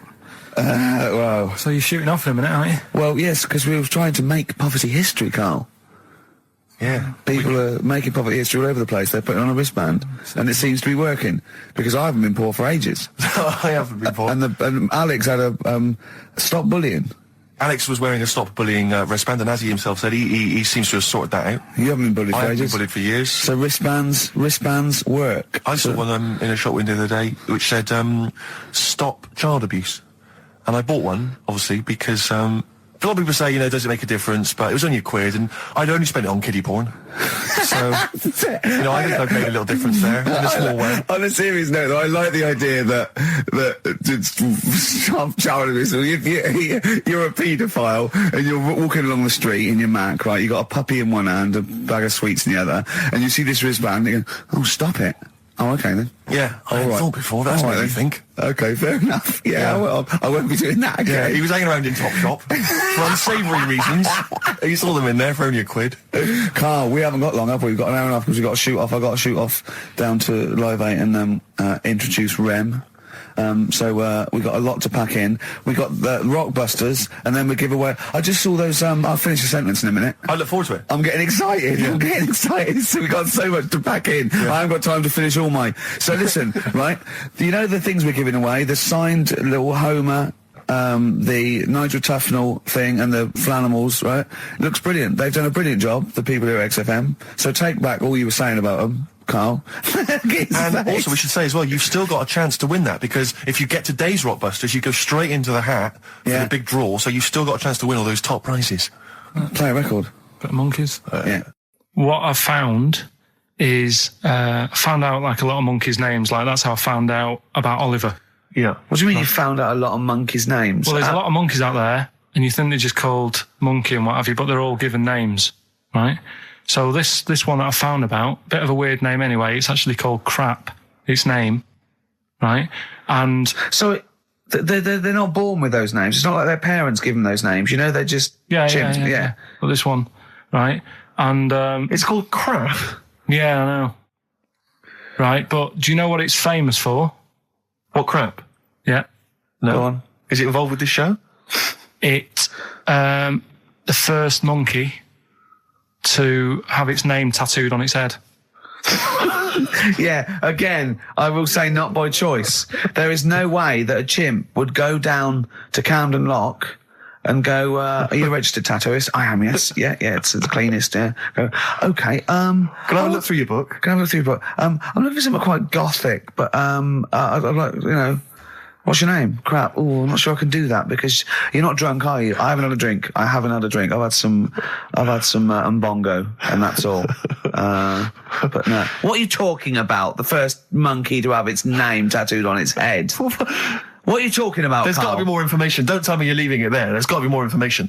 That was it, and then I read it thinking, well, that's weird, because that means there's loads of monkeys with tattoos on their head, if that's the first one. No, it could be still the only one. The first and only. Yeah, but would they report that? What do you mean, would they report it? This isn't the Washington Post you're reading. This is mentalists who do websites about themselves every day. What? There's got to be a third Why is act that to that news? story. Why is that news? How did you come across that? Well, First nut monkey with tattoo head, I mean, what are you talking about? But why did it have its name tattooed on its head? No, it didn't say that. I mean, yeah, I know, it's mad. But it didn't say why. Was that enough for you, though? Did you feel satisfied having read that? Did you not have other questions? There's no way that is in the Guinness Book of Records. There's no way that is cited in the Guinness Book of Records. I just read it as like, what a weird name for a monkey. And then, ooh, you won't have that on your head. What would be a good name for a monkey? I don't know, anything but that, really. Yeah. Dave. Ted. But what do you think of that then? Well, I don't know what to think about it, because I don't know what you're telling me. I don't know that that's news. I don't know that it's true. I mean, I don't know where to start with that. Is that all you found? You found something about a monkey? I'll tell you, right, when I was searching for stuff on monkeys, right? Yeah. I was searching around like I always do, finding information, right? Yeah. And found out, are you aware of the Iceman? The Iceman? Yeah. Go on. Right, and to me, the monkey thing was more... What's the Iceman? Oh, the man that was found in the ice. So you're aware a of Neanderthal man. Right, yeah. Ricky, do you know Not a about monkey, the Iceman? though. No, I know, but I just was looking at, like, info. Right. The 5,000-year-old fella who was preserved in a glacier. That one. Yeah. Right. Yeah. Do you find that more fascinating than the monkey? Well, I know that it's true. Yeah, it is true, but do you find it more fascinating? Well, simply because it's true, I find it more fascinating. I can't act on if someone, anything that's true is more fascinating. But you see what I get from the monkey thing, you go, oh, I wonder if it was happy about that. And but you accept it straight away. You accept that is true and interesting, and I don't know what that is. I mean, to me, it sounds like a bit of cruelty towards animals. Yeah. Because I mean, if that's true, it's disgusting to tattoo a monkey's head. It's disgusting. Yeah. Do you know what I mean? Yeah. There's no way. That's what I'm saying. It doesn't do it. If a monkey, if they reported that a monkey went in and got a tattoo and chose it itself and then was riding a Harley Davidson down Camden, I'd go, that is incredible. But I'd really want to see it on the news, and it mustn't be anywhere near the 1st of April. You know what I mean? I think you've just blown next week's.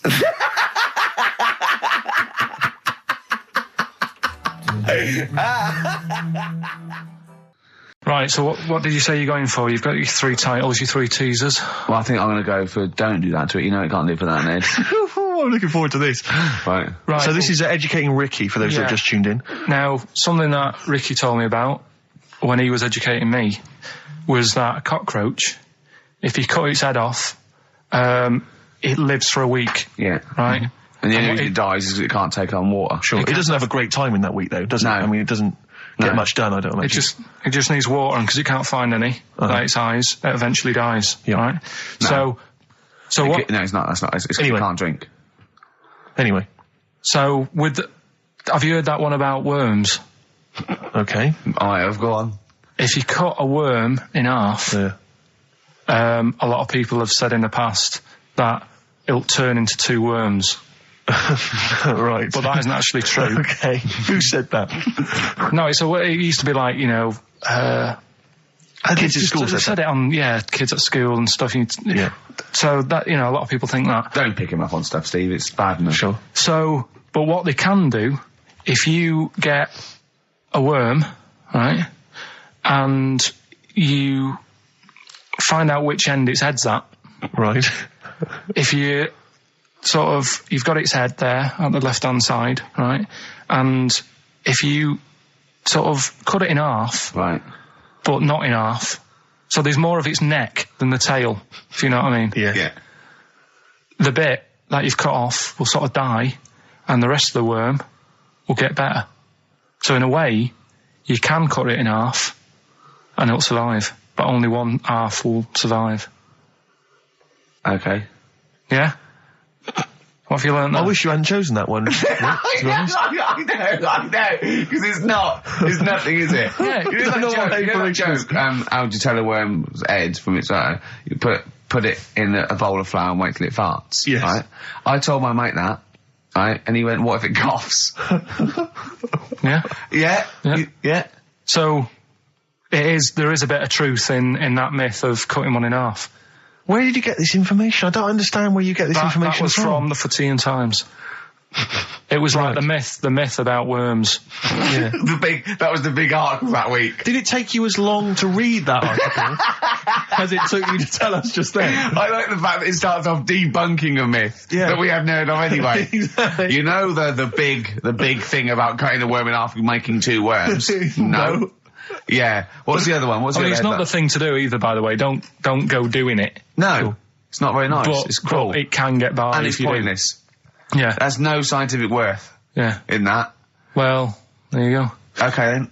So the others now, you see What's the what I others? do. No, What's I'll the tell you others? the other titles. You're not having them yet. That's the whole idea of this. People will be driving or about to go out doing the shopping. They'll think about that now. What was the other two? Well, the other two. They won't think about that. They've forgotten No, that they will. already. They will. No, they've forgotten that already. If only it was raining. And what's tomato with you? Right, you've I'm got to looking tell- forward to that one. No, you've got to tell them tomato with you. Look what's happening. You see, you already want more education, and this is what listeners will be doing. I tell you, I wish you were a teacher. I so wish you were a teacher. Do you know what I mean? Kids would be saying, I know it's 3:30, but I don't want to go home. I want more. Yeah. And that's what I'm doing with you.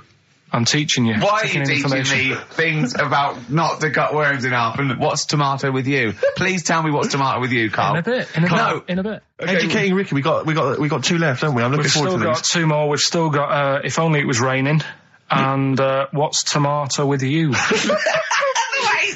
Coldplay, the scientist on XFM 104.9. So today's isn't that happy really. It's about some monkey. I think it was a chimp.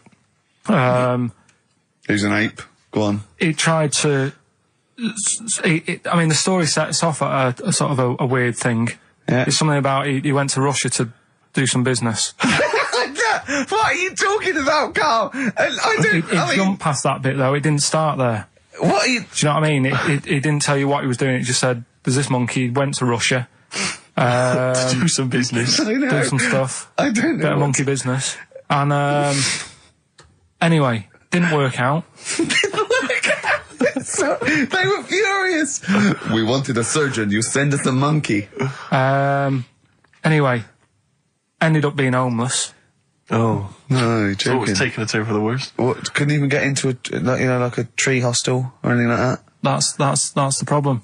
And God. ended up homeless. Got in with some tramps. I don't know where to start. Come on. So he's knocking about with some tramps and stuff. Sharing drink and what have you around a little fire. They broke into some home, not sort of squatted. Right, so In some not flat. homeless anymore. Problem was, he had a roof over his little area head. Yeah. And he goes, "Oh, this is good. This is, we're having a good time. This is sorting me out." Yeah. He had his He said mate. that in Russian, though. Didn't he? What was he eating? I don't know. Don't know. It didn't say. But they're in this house. Well, he could only be eating sort of like, fruit, nuts, vegetables. I mean, they classically sort of don't eat, pork pies and. But they've got drink McDonald's coffee. in Moscow now, so Sure. you probably chow down on that. Yeah. Anyway, there was a bust. I knew this was coming. There was a bust in the flat that they were squatting in. All the other tramps sort of knew what was going on, legged it, left little chimps out there, got arrested. And they thought it was a real fella at first. They were like, get him, he's obviously just a scruffy bloke who hasn't had a shave and stuff. Yeah. Hasn't shaved his back for a while. Or his face. Yeah. His head. Got him down the station, and the boss was like, "What's going on here? We've got a monkey here." He was like, "What?" So you arrested a monkey? Well, so the arresting officers hadn't noticed all the way to the station that he kept slipping out of the handcuffs and was going for the entire journey. They didn't notice till they got there. What, did they put a hood over his head maybe and just like, I don't know. I'll give you the story if you want. There's the headline. What is it? What's the headline, Steve? I don't want to see it, but... The headline, this is once again from supposedly reputable news organisation Ananova, homeless monkey arrested in Russia. Did you read on, or did you see the headline and make up that whole story? It's most of it is there. What isn't there? What bit isn't there then? No, I think Steve can have a look over it, check it out and stuff. Point out the embellishment for me, Steve, will you? Well, what it doesn't say is that the police didn't realise it was a monkey. That's what I was guessing. Really? That they got it back and they said, "What are you doing? We've got a monkey here." And they go, "Yeah? Yeah. Oh, God." Familiar with the phrase monkey business? No, never heard that one before, Karl. That's brilliant. Right, well, it came about. This has been emailed in and I haven't really had a chance to look at it, so I'm just weighing it up now. God. Yeah. This is the biggest shambles on air, isn't it? Really? I'm ashamed of it. I mean, what was Dr. Fox? Dr. Fox must have been really polite. He must have been thinking, I don't know how to put this. He must have wanted to scream and go, "You shouldn't be in the radio authority." My parents listen online. I can't look them in the eye. A questionnaire has been sent in by Ruth Chamberlain at Cordwainers College. Cordwainers College? Seems a weird... Cordwainers? It used to, yeah. It's either used to be a poly or a laundrette. I think it's... Yeah. Anyway, it's something that she's doing for, she's studying product design for the fashion industry. And anyway, she's got, some questionnaire. And we're too busy and important to fill out the questionnaire. But we thought maybe you could answer it, Karl. Karl, look, he's yawning, he's looking round, he's only got to do 2 hours and he gets a whole day off and he's getting paid for it. Do something, Karl. Be grateful. You've probably ruined a man's career. He's been ridiculed now for doing this. He's so weak where he should have squoze your head and kicked you out of the building. So, let's have a little bit of effort. You've only got an hour and a quarter to do, then you get 2 days off, alright? Alright. Right, Karl, it's a questionnaire about happiness. Oh, yeah. If there's one person... Well, that should answer it right where. The first question, Karl, on a happy scale of 1 to 10, where are you on the happy scale? Is it at this moment or in general? Well, I would say generally. Okay. Yeah, but you don't always have to I think I'm happy in that, but I don't always show it. You never show it. No, but it doesn't mean I'm not happy in that. Like, I'm alright at the moment. I'd say I'm probably on about an 8. I was probably at about a 9 when I woke up, right? And then, sort of fell out with Suzanne over a haircut. Yeah. Right? She went for a haircut and came back with something that I didn't like.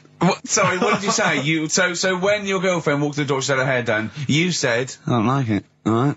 She could tell by the look on my face. But don't you say, "No, I'm happy with it, I just can't tell. I'm loving it." Because then she won't have it done again. Oh, Karl, I just cannot get over you. I really can't. No, but you haven't seen it. Right? So then I was fed up, but then I thought... Sorry, what authority have you got to talk about haircuts? Yeah, you had well, officially from a barber in Manchester above a railway station in a shack, it was £2 a cut, told you have the hair of a Chinaman. Well, you wish you had the hair of a Chinaman now, you got no hair. You're a little bald man with your mouth open, so don't... Is she listening to this, Suzanne? Sitting at home with a woolly hat on? I don't know. Well, she knows now, doesn't she? What did you say? What words did you you do say? about it, I just though? said you look like someone out of Slade. Interestingly, that's what I look for in a girlfriend. Oh, God! Which one of Slade? That one with the funny hair. Not Dave Hill. Yeah. The one with the crooked fringe and the goofy... She had her teeth done as well, did she? She had 2 front teeth put in. Dumper. So anyway, So prior to that, you're on a 9. Then you saw the haircut, you're on an 8. Yeah. Yeah. And Now then, what you on? I'm probably on about a 6 at the moment. Why? What's happened? Well, while Star Sailor was on, bit more head squeezing going on. So, yeah, about a 5 or 6. So generally speaking, what would you say you are? About 4. You're on a 4 Alright. What would you give someone who wasn't very happy? What would you give them? What are you thinking, Karl? Depends why they're not happy. They're low, okay, so what would you give them? I mean, yeah, depends, innit? If it's someone who's just lost their arms and legs in an accident, you don't give them a lollipop. Sure, or some mittens. Yeah. You give them a hat. Yeah. Yeah. And dare I say it, a smile. A skateboard. Yeah. Yeah. I don't know. You don't know. You got to answer the question. Alright, so hang on, let's assume that you've upset your girlfriend because you slagged off her haircut. What are you right? gonna do now feel to go and guilty. make her happy? How are you going to cheer her up? And not buy her a baseball cap. I don't know yet. I haven't thought about it because I've got this to sort out, haven't I? So when I get home, get her some gel or something. Oh, God! Oh, Christ. Okay, Oh. and, Oh. alright, just name something that always puts a smile on your face, Karl. It always cheers you up. If you're feeling a bit blue, it always cheers you up. A monkey, innit? Learning something. Right. That's a bit weird. I love the qualifier. No, I think it was 2 different sentences. I think it was learning something. That's a bit weird. yeah. Oh. Learning something that's a bit weird. Okay, and finally, if you could have something to make you happy, what would it be? Little chimp, wouldn't it? Little chimp in a suit. Well, don't answer for him. Don't put words into me. You could have anything you want. It'll cheer you up and make you happy. What would it be? You can't say a skin of titanium. It's got to be something possible. Yeah. X-ray vision. No. What would you have? It can be conceptual. It could be world peace. It doesn't have to be, a new watch. Yeah, let someone else wish for that. Sure. That'd be a waste. Yeah. Yeah. Why should you do it? And then someone else gets a nice new watch and there's world peace. Exactly. You're walking round, it's nice and peaceful, you know what time it is. He's swanning round, he's got a lovely new watch and there's no threat of him being bombed. Exactly. I'm quite happy the way I am, really. I don't really want Are that you much. really? But you're on a 4. Yeah, You're on a happy scale of 4. Yeah, you're on a 4. Surely you want to get to 10. Surely the point of life is to be on 10. Yeah, but what's a 10? Do you know what I mean? No. What's a 10? Contentment, absolute contentment, joy Bliss. in your heart, Yeah. inwardly and outwardly. Not walking around with a little round mank head with your mouth open going, what's the point of that? I've done it once. Is that why you've still got all the condoms? I've done it once. What's the point of that? Alright, we're gonna get over some hair gel. Come on. 10. Just one thing that would make you happy. That would cheer you up if you were feeling low. Tuesdays off as well? I'll have the MD just, resign straight away, shall I? I honestly don't know what would make me happy just like that. Because I am happy. I know you say I'm fed up and that. Do you know But- what? Do you but I know? am He fed- said I'm alright. he wouldn't want to be too rich. He said because if I was too rich, then Suzanne would say, "Let's go around the world." He said he wants to be rich enough so they're happy in that they got their bathroom and everything, but they still can't afford any more holidays a year. Think of that. Think of that wish. Think of that capping your wishes. Yeah. Do you know what I mean? Putting a ceiling on your ambition. I love it. It's genius. Look at his face. Play a record.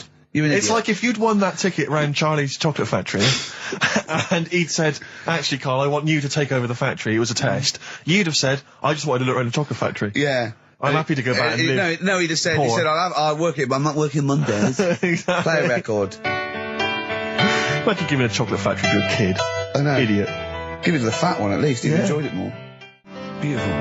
Billy Bragg from his Essential Billy Bragg compilation. Now, I know a lot of people are thinking Billy Bragg, I can't be bothered, politics, and I have to say, buy this CD, skip past every song that is, for instance, there is power in a union. Don't be duped by fascism. Yeah, it's your right and duty to vote. Yeah. Right wing, wrong wing. Exactly. Ignore all that. But Just listen to the love songs. His love songs are beautiful. Yeah. It's fantastic. Tonight I celebrate my love for you with a pint of beer and a new tattoo. It's great. Brilliant. Yeah, lose the ones about, Exactly. Striking. Yeah, exactly, because we know what we think of that. So, I heartily recommend that. Karl, we're on happiness. Karl, Yeah. I'm trying to explain to Karl that the aim to, is really to get on a 10. Yeah. For Well, I like happiness. the He's fact on that he 4. started on a 9. But I love the fact he's happy with 4. Yeah. I love that. No, but what I mean is, right, I'm not looking for, like, happiness. Right. I'm You're not alright. looking for happiness. What? What's that for? What I mean is, right, I'm happy when I'm not fed up. So what I mean is, I'm happy. Is this your new book, Psychology of the Mind? What is that? I'm happy when I'm not fed up. That's like an 8-year-old trying to explain happiness. Johnny, what is it when I'm happy when I'm not fed up, miss? Well done, good boy. That's it. You're happy when you're not fed up. Talk like an adult. Yeah, but that's what I'm saying to you, though. What? I'm happy most of the time. It's just that when things niggle me, I find that I realise when I'm annoyed more than when I'm happy. But Karl, every time we talk to you, you are whinging about something. You've got something that annoys you. But he's one of those people that if he whinges loud enough, he gets away with it. Like he's in here, I think he goes, I'm really busy. I come in and he's doing nothing. He's chatting, because he's having big, long chats with everyone about how someone's wound him up. Yeah. And they all come in and go, Karl's fed up. Because he's got this show. You know what I mean? He's wormed his way. Hang on a minute. You came in moaning about the Post and that today. Yeah. Well, everyone's annoyed and frustrated by that. There's small businesses going out of business. I'm not. You haven't heard me. No, you're not, because who's sending you letters? No one. You've got no friends. You've said that yourself. Yeah. You've openly declared you don't want friends. Why have you got a headache? You got a headache? Just a bit stressful because the moves on this week. Oh, you're leaving house? Oh, by the way, the XFM listeners came round to my house and bought the futon and table. Did they? Were they happy with it? Quite normal. They were well happy. Yeah. Couldn't believe the luck with it. What do you mean quite normal? What do you mean quite normal? Well, it's always a bit scared, isn't it, getting people round. I imagine they were scared. No. And were they excited to see you? Could could you tell that they were pretty pleased to see you? No, I don't think so. I mean, you're Karl Pilkington. Yeah, but the fellas sort of, they brought the whole family round, which was a bit odd. Well, it's not often they get the chance to visit a living creek. Anyway, no, they were nice. And you're moving now, yeah? He said he phoned me up today. It was absolutely tipping it down. Right? He had to cycle in, right? Because he said, because of the move, he doesn't want to leave his bike round there. Right? And he said, and Suzanne, I can't say this in case he's listening, can I? He won't know. He said Suzanne's hired the oldest removal man in London. You should hear him. And the thing is, right, we booked him because everyone else happened to be booked out, but this fella's free, right? So he called up this morning. I've never spoke to him, but he was on the phone. He sounded about 90. Yeah. Carl thinks that he's going to have to do all the work. And the thing is, right, it seems to be all he cheap. wanted some Werther originals. Yeah, right, listen, it seemed to be cheap because it's £50 an hour. But how long is it going to take him? Yeah. Oh, that's genius. When's the move on then? When's the? He's coming round. He came round today to bring some empty boxes, and he was struggling with them.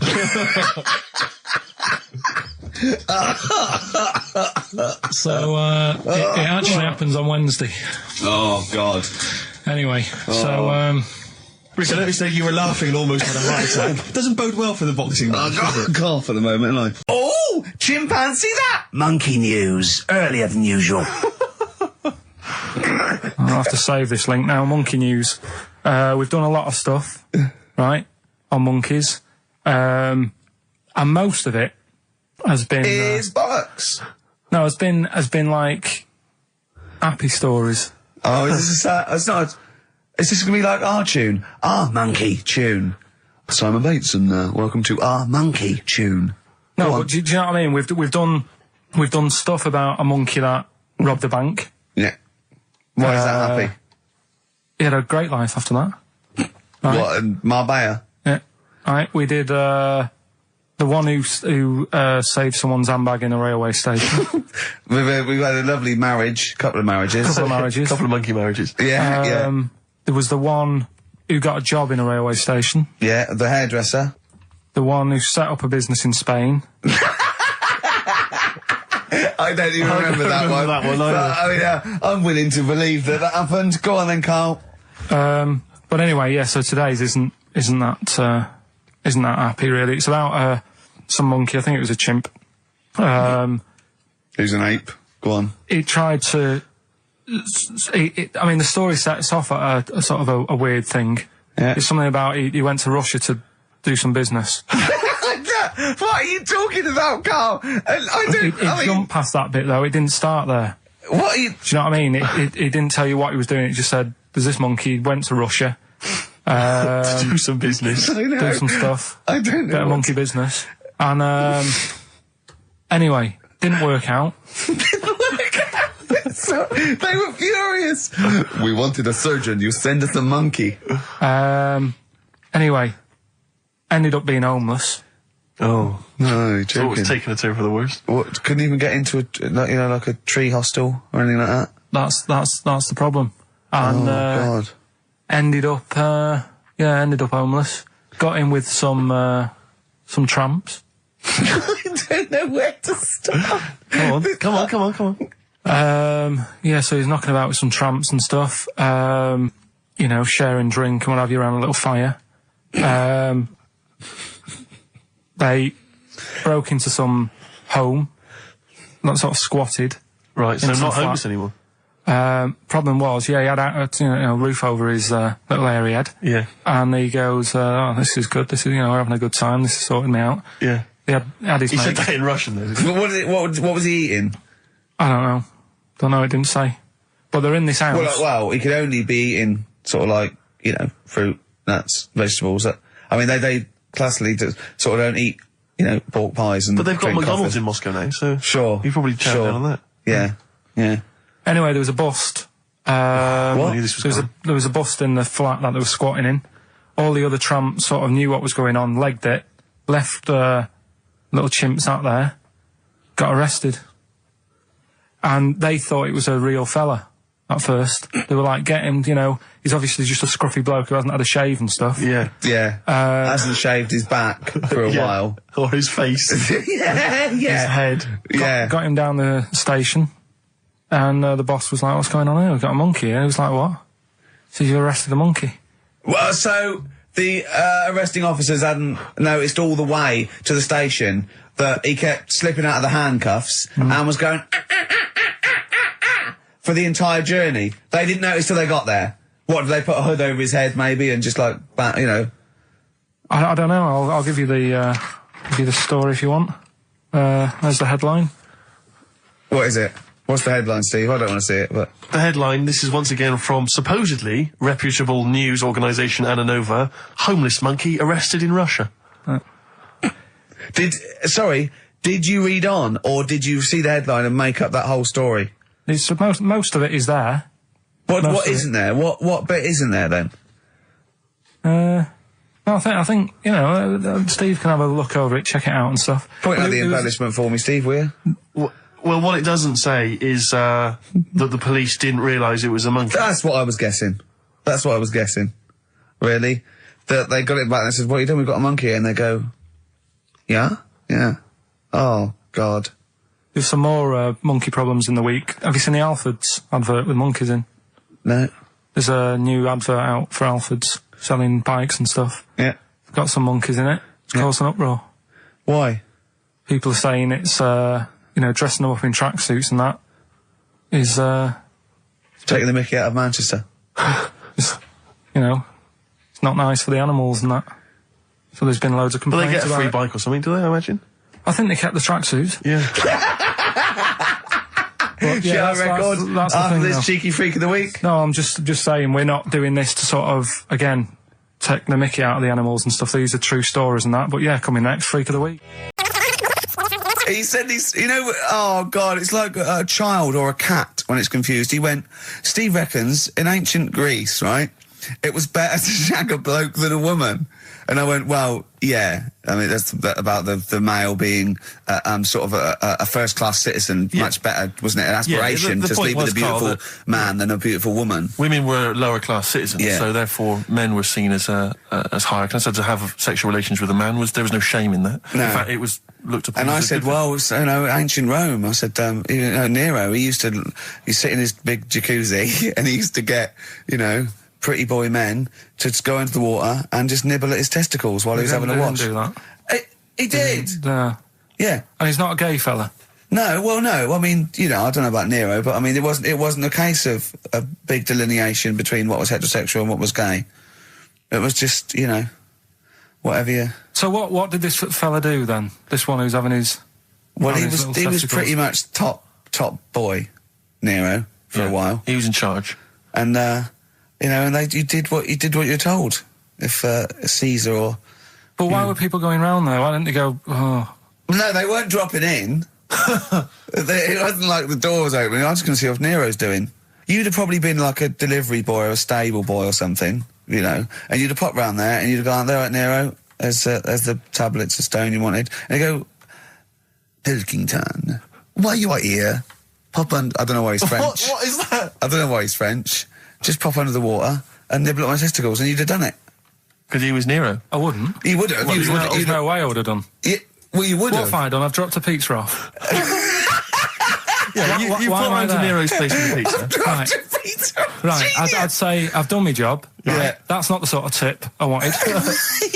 No, he just said, get the little baldy chap to nibble at my testicles, and you'd have been under the water. I wouldn't have done it. No, Well, you I would have put my head on the you'd wall. have done it, right. No, I wouldn't have done it, so. Can I just say this, Steve? Not only would you be nibbling at his testicles, you'd have been going mad. You'd have been noshing him just for extra. You'd have been doing everything he wanted. You'd have been going, he'd have gone, I didn't ask you to do that. You'd have been going mental. They'd have been chewing, slurping, smacking, poking. You'd have chopped. You'd have gnawed his packet off. You think you're eating Walker's crisps? There'd be bubbles. There'd be flood. Oh, it'd be horrible. The Girl in My Head by Elvis Costello and Burt Bacharach on this final XFM show. Ricky Gervais, Steve Merchant, Karl Pilkington. Well, we nearly got to wrap it up. I think we've got to do the Rockbusters winner and give someone those lovely prizes.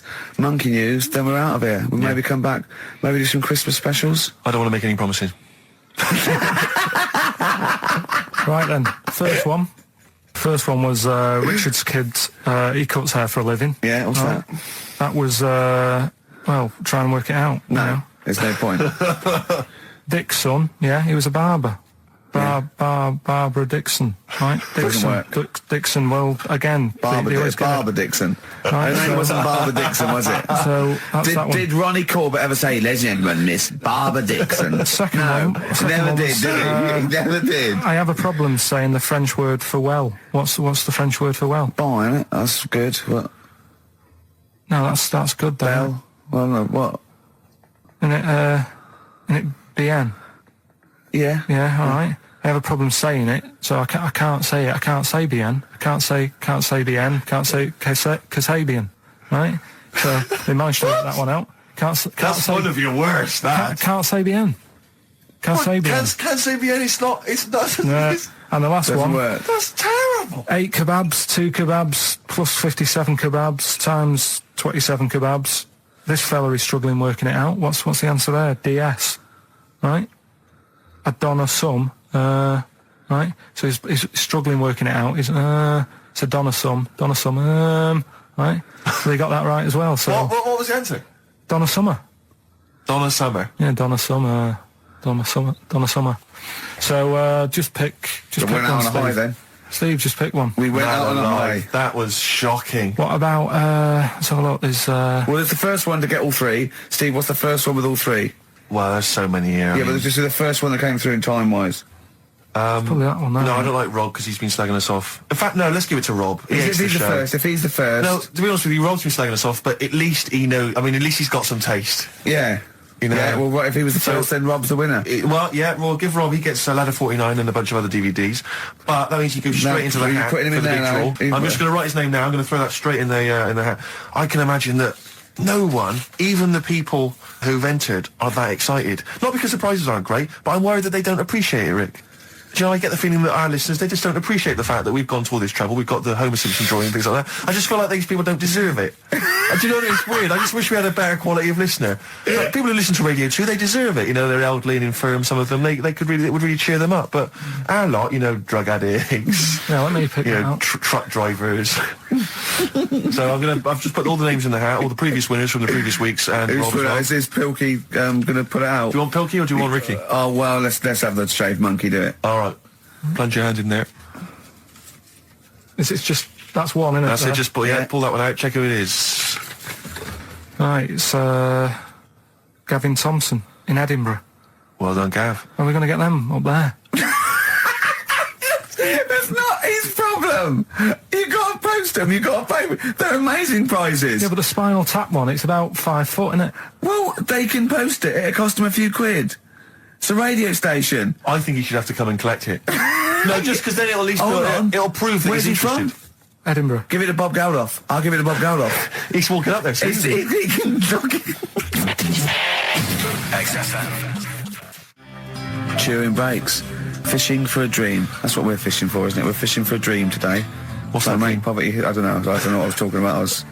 It doesn't matter what you're saying, Rick. No one's listening. No one's listening. Well, we've got to finish anyway. Think about the fact that think how small our percentage of listeners is anyway. Anyway, and then you two are on stage at the moment. This is like broadcasting during Christmas dinner. This is the same. It's just on pointless. hospital radio. Yeah. Yeah, exactly. Where everyone's got an iPod for Christmas. Yeah. On the ward. yeah. Well, we're going to go through now till 5:30, and I've got to rush off, I'm afraid, to Live 8. Don't apologise, mate. When people see the glam that you're bringing to that event, they don't even care about the people introducing it. Comedians going, ladies and gentlemen, just get on with it. No, I agree. No, I've got a good joint here. Two blokes will get on with it. Bring on Madonna. But we're going to give it to them, Karl. We're going to go through to the end. We've done everything we have to do. I woke up this morning, feeling fine. It's not a blues song. And I turned my phone on, and it was from Karl, and it went, "Forget it, I've made my mind up." And I thought, wow, what is that? And I forget phoned him. it, I've made my mind. Yeah, I went, "Karl, what is it?" He went, "Oh no, it's about the text I sent you last night." I went, "Well, what was it? I just got this text." He went, I was just wondering, I was thinking last night. He said, supposing you had to have your hands removed. Sure. Right?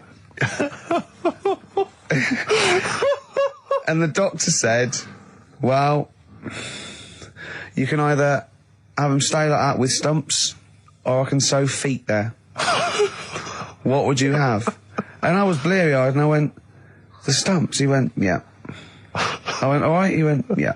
And then what was his follow-up text to that? And then I got the text, it was obviously before it, and it went, and it was like quite serious. What would you do if surgery don't remove your hands? Would you have stumps or the feet? Right? Now the way, when I said he's made his mind up, and I went the stumps, he went, yeah. I think secretly he decided on the feet, but was too embarrassed to tell me. There's a little bit of what would you do? Because But why did you think of this? Why did you think of this? Girlfriend's away, right? Yeah, no, that's not why you start thinking bizarre I'll tell you now, devices. right? I'll let you into my little mind, right? Last night, I had some beans on toast, right? She was away. It's good already. She was away, she had some beans on toast, she went wild. Yeah. Right? Now, I was stood up. I live on on a high street, right? So I'm washing up, I'm looking out the window. First thing that had my attention is I can look into other people's flats, right? Yeah. And it was weird how all these different lives were going on. I was watching them, and everybody had the telly on and was watching Volcano, right? Which was on last night. Right. And I thought, that's weird, right? I can see them all watching it. And it was like a little Chinese lad who was dancing around in some underpants. Yeah. And then there's a little old woman who lives downstairs who was reading a book, and she's always reading a book every night. And it's like, I have a better life than her. And then there's like some sort of bouncer who's always getting ready to go out late at night with all the black on. He looks like a bouncer. So I was watching all this life going on. I thought, did you witness a murder while you were doing this? Yeah. It was like that sort of Sliver film where that bloke had loads of tellies watching people's lives. So that was going on in my mind. And then I was washing up, and I picked up the plate, and I thought, it's amazing, isn't it? The human body, the way you can just sort of, I want to pick that up, and you do. Yeah. And the way your hands work, right? Yeah. You've got 5 little digits, but it's just the right amount to do what you... Yeah. to do what you've got to do, right? So I'm cleaning the plate. Sorry, Carl. Stop. It's just the right amount. Might be one of the most genius things I've ever heard said. I would love David Attenborough to phone you up and say, Carl, how do I word this about the evolution of the mammalian front limb? Just go, we'll just say it's the right amount. But it is. It is. One Of course extra it would is. get in the way. Yeah. And one less would just make it that little bit more tricky when picking up a bit of a slippery dish. Sure, or buying gloves. Yeah. Hairy Chinese kid. Right, well, we've talked about hairy people in the past. True enough. Haven't we? Yeah. You know, the little kids who grew up in woods and hung around with wolves and that. Yeah, again, you're confusing it. Yeah, they're not. There were some people that were born very hirsute. They were not the people who were brought up with wolves. You just put that together in your Homer Simpson type mind. Right, well, this is like a sort of close to that sort of story.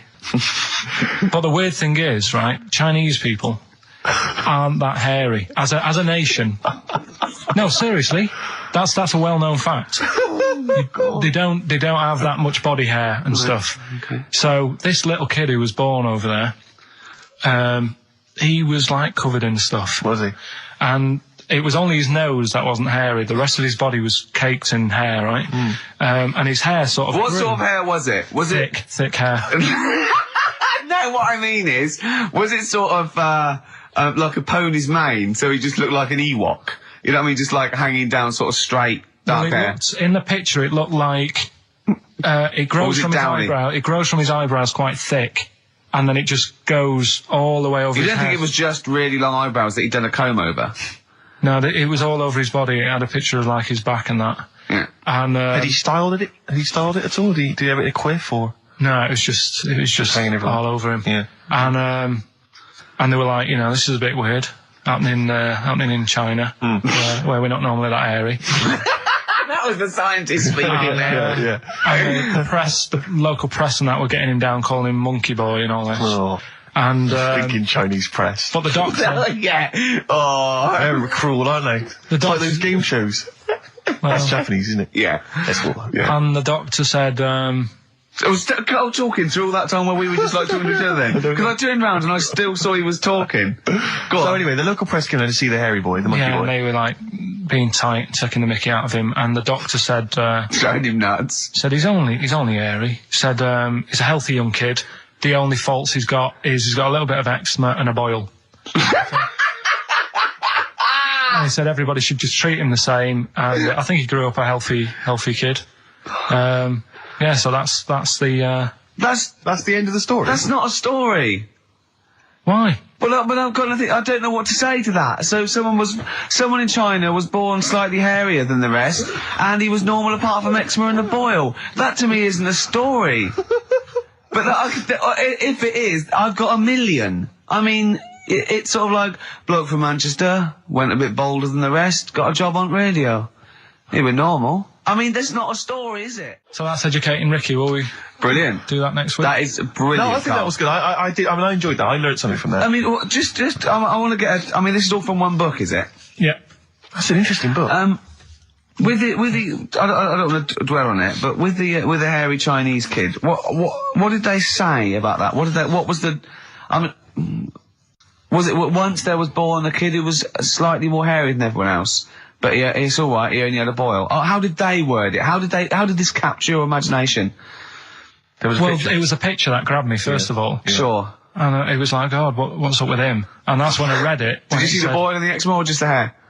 No, you see, because his face is like, just under his eyes is sort of nice and smooth, and his nose is sticking out, and that's not hairy. But the rest of him, it looked like he had the sort of a balaclava on or something. And then I read on, and it's like, this is a hairy kid in China. Yeah. Yeah. So. Yeah. Okay, good. Anything else in there? Because, I mean, I like that. No, we'll do more of that next week. How is that alongside, hanging bacon, alien abduction, a hairy Chinese kid, and a little interesting fact about the derivation of a phrase? What do you mean? He didn't understand a word of that. I knew the word derivation was going to cause problems. I thought derivation shouldn't have come out. I wasn't disputing. He's all smug because he just had a phone call. That was Beck, Lost Cause. Go on, tell them why you're all smug. Because Adrian just called up. Yeah. After hearing the story about the Chinese kid. Yeah. And he said, yeah, that's true. He said that there was a TV programme on it. Yeah. He had a chromosome defect. Yeah. And it made him hairy. And his mum and dad used to have to shave him. That wasn't in the book. But, thinking about it, that's not a good move anyway, is it? Because they say that for women, if you get a few hairs on your top lip, don't shave it because it'll grow back thicker and faster. So they should just let him. They should have just said, well, let's see how bad it gets. But if they went in there straight away if he came out as a baby and a little bit hairy, they should have left it maybe, for a little bit.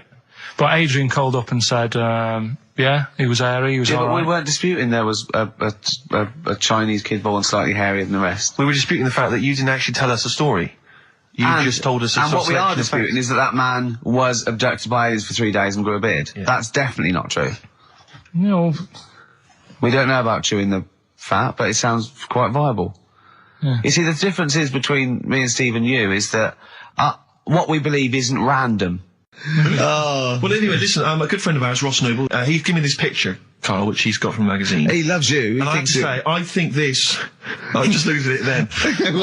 Obviously, it's not going to mean much to the listener. Oh, this is But it is self-indulgent, currently but available. I think it's in the current edition of Bizarre magazine, so you might want to buy that. It's and you not can have horrible, though, is it? There's a certain grotesqueness about it. Oh, But I just think it's a deformed person, isn't it? Well, to a degree, but I think what it's going to do for Karl is give him, I think for you and I, Rick, we're going to see his face. Light up. Lighten up, like opening a wonderful Christmas gift. Oh, you know what? I think I've seen this. Is this the one with the kid with the big head? I'll be honest with you, Karl, it is. Have you seen it already? Yeah. Let me just show it to you again so you can It's like I haven't seen it. It's like... yeah, yeah. We shouldn't be laughing at that. No, but that is like the kid who I went to school with. That is the same. That can't be the So same. do you recognise him? Seriously, that is the same thing he had. I mean, I have to say, it does I'm look not like sure. it's been computer generated. It's so odd. Yeah. But look at the child's face. I Look know, at his well, reaction. Don't take another photo of me. I'm not sure this is right. It's not right. It's not right. But I was hoping that would give you, Karl, just a little glimpse of. We've had a request as well on the best bits. So someone wants to hear you talking about your mates with the big heads. I don't believe it, because every time we go there, we get some sort of complaint about something. About Just what? Leave it. Well, that for some reason that always goes from the story with my dad going to Blackpool for taking those kids there. And what kids? And, leave it. No, what? No, I don't know. There's people that know what you're talking I'll about. tell you when we put a song on. No, well, I know what it is, Well, but you if you can't just say wanna that. know, well, Is it email when? in, Is it okay? Is it when your dad put a kid in the wheelie bin because he was getting out of hand? Yeah. So we're going to We can't go through it again. Rick. It's too controversial. And it was in one of her magazines, and there's this article, right, about these identical twins, brothers, right, and one of them meets this girl, right, and it turns out she's got an identical... I've heard this. This is true. Right. They get married. She's got an identical sister. Right. So they both go out. So two identical twins, male, Going going out. out with two identical twins Yeah. sisters. Yeah. So I was looking at it going, oh, that's weird, because you see them like, they're always wearing the same cardigans and that's like... But then, That's all but right. if you're an identical twin, then you probably would fancy the same sort of person, wouldn't you? But then I was asking, she was going, it's getting near the, the plot, the murderer. If they had a kid, would they look the same? Yeah.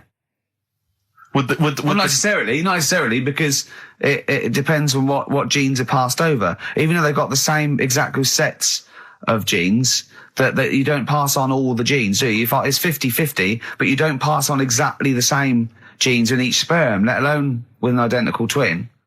Yeah, but even though you don't do that, like my brother and sister don't look like me, but you know they were related. Because they share 50% of your father's they genes. talk gobbledygook. Yeah. No, you share 50% of your father's genes and 50% of your mother's, but not the same 50% on two occasions. I think you completely lost him already. it. I've lost him already. When you brought in the word genes, Yeah. I thought you was thinking, what No, was they wouldn't necessarily. They wouldn't necessarily, no. They could do by Did sheer Suzanne chance. look at you like Oliver Hardy looks at Stan Laurel when he's just like nailed his hand to a wall or something? She went, ask Ricky tomorrow. And then turned up John Nettles. And then turn it up. Yeah.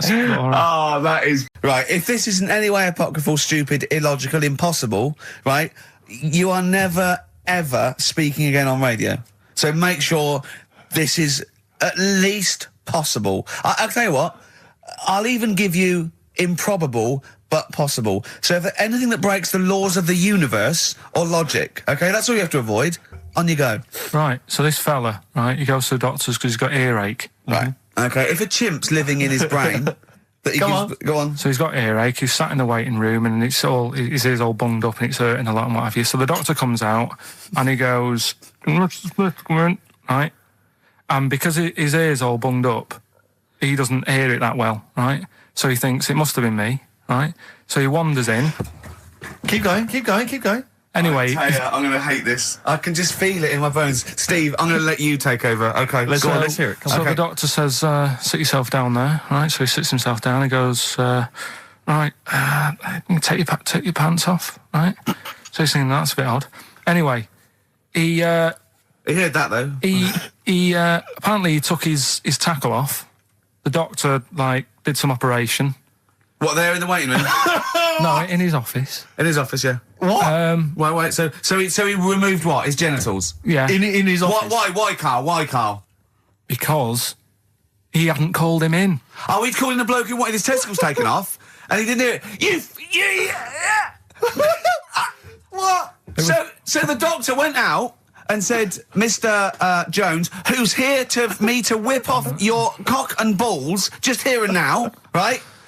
Bloke comes in, didn't it? It must have been me. So the bloke who wanted his balls taken off didn't say, oh, I think he said me. So he didn't interrupt then. So the bloke goes in, he starts taking his testicles off, and he doesn't say, I'm here for me ears.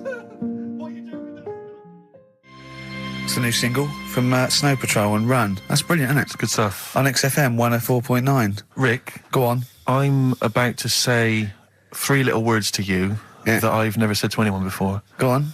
Karl is right. On what, though? From Reuters, someone's emailed in.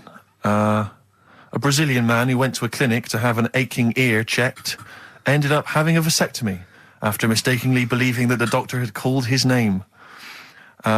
He had gone in there, entered the vasectomy room when he was called. He was called by the full name and yet thought it was him. But the strangest thing is that he asked no questions when the doctor started preparations in the area which had so little to do with his ear. He later explained that he thought it was an ear inflammation that had got down to his testicles. And the fellas came off. Extraordinary.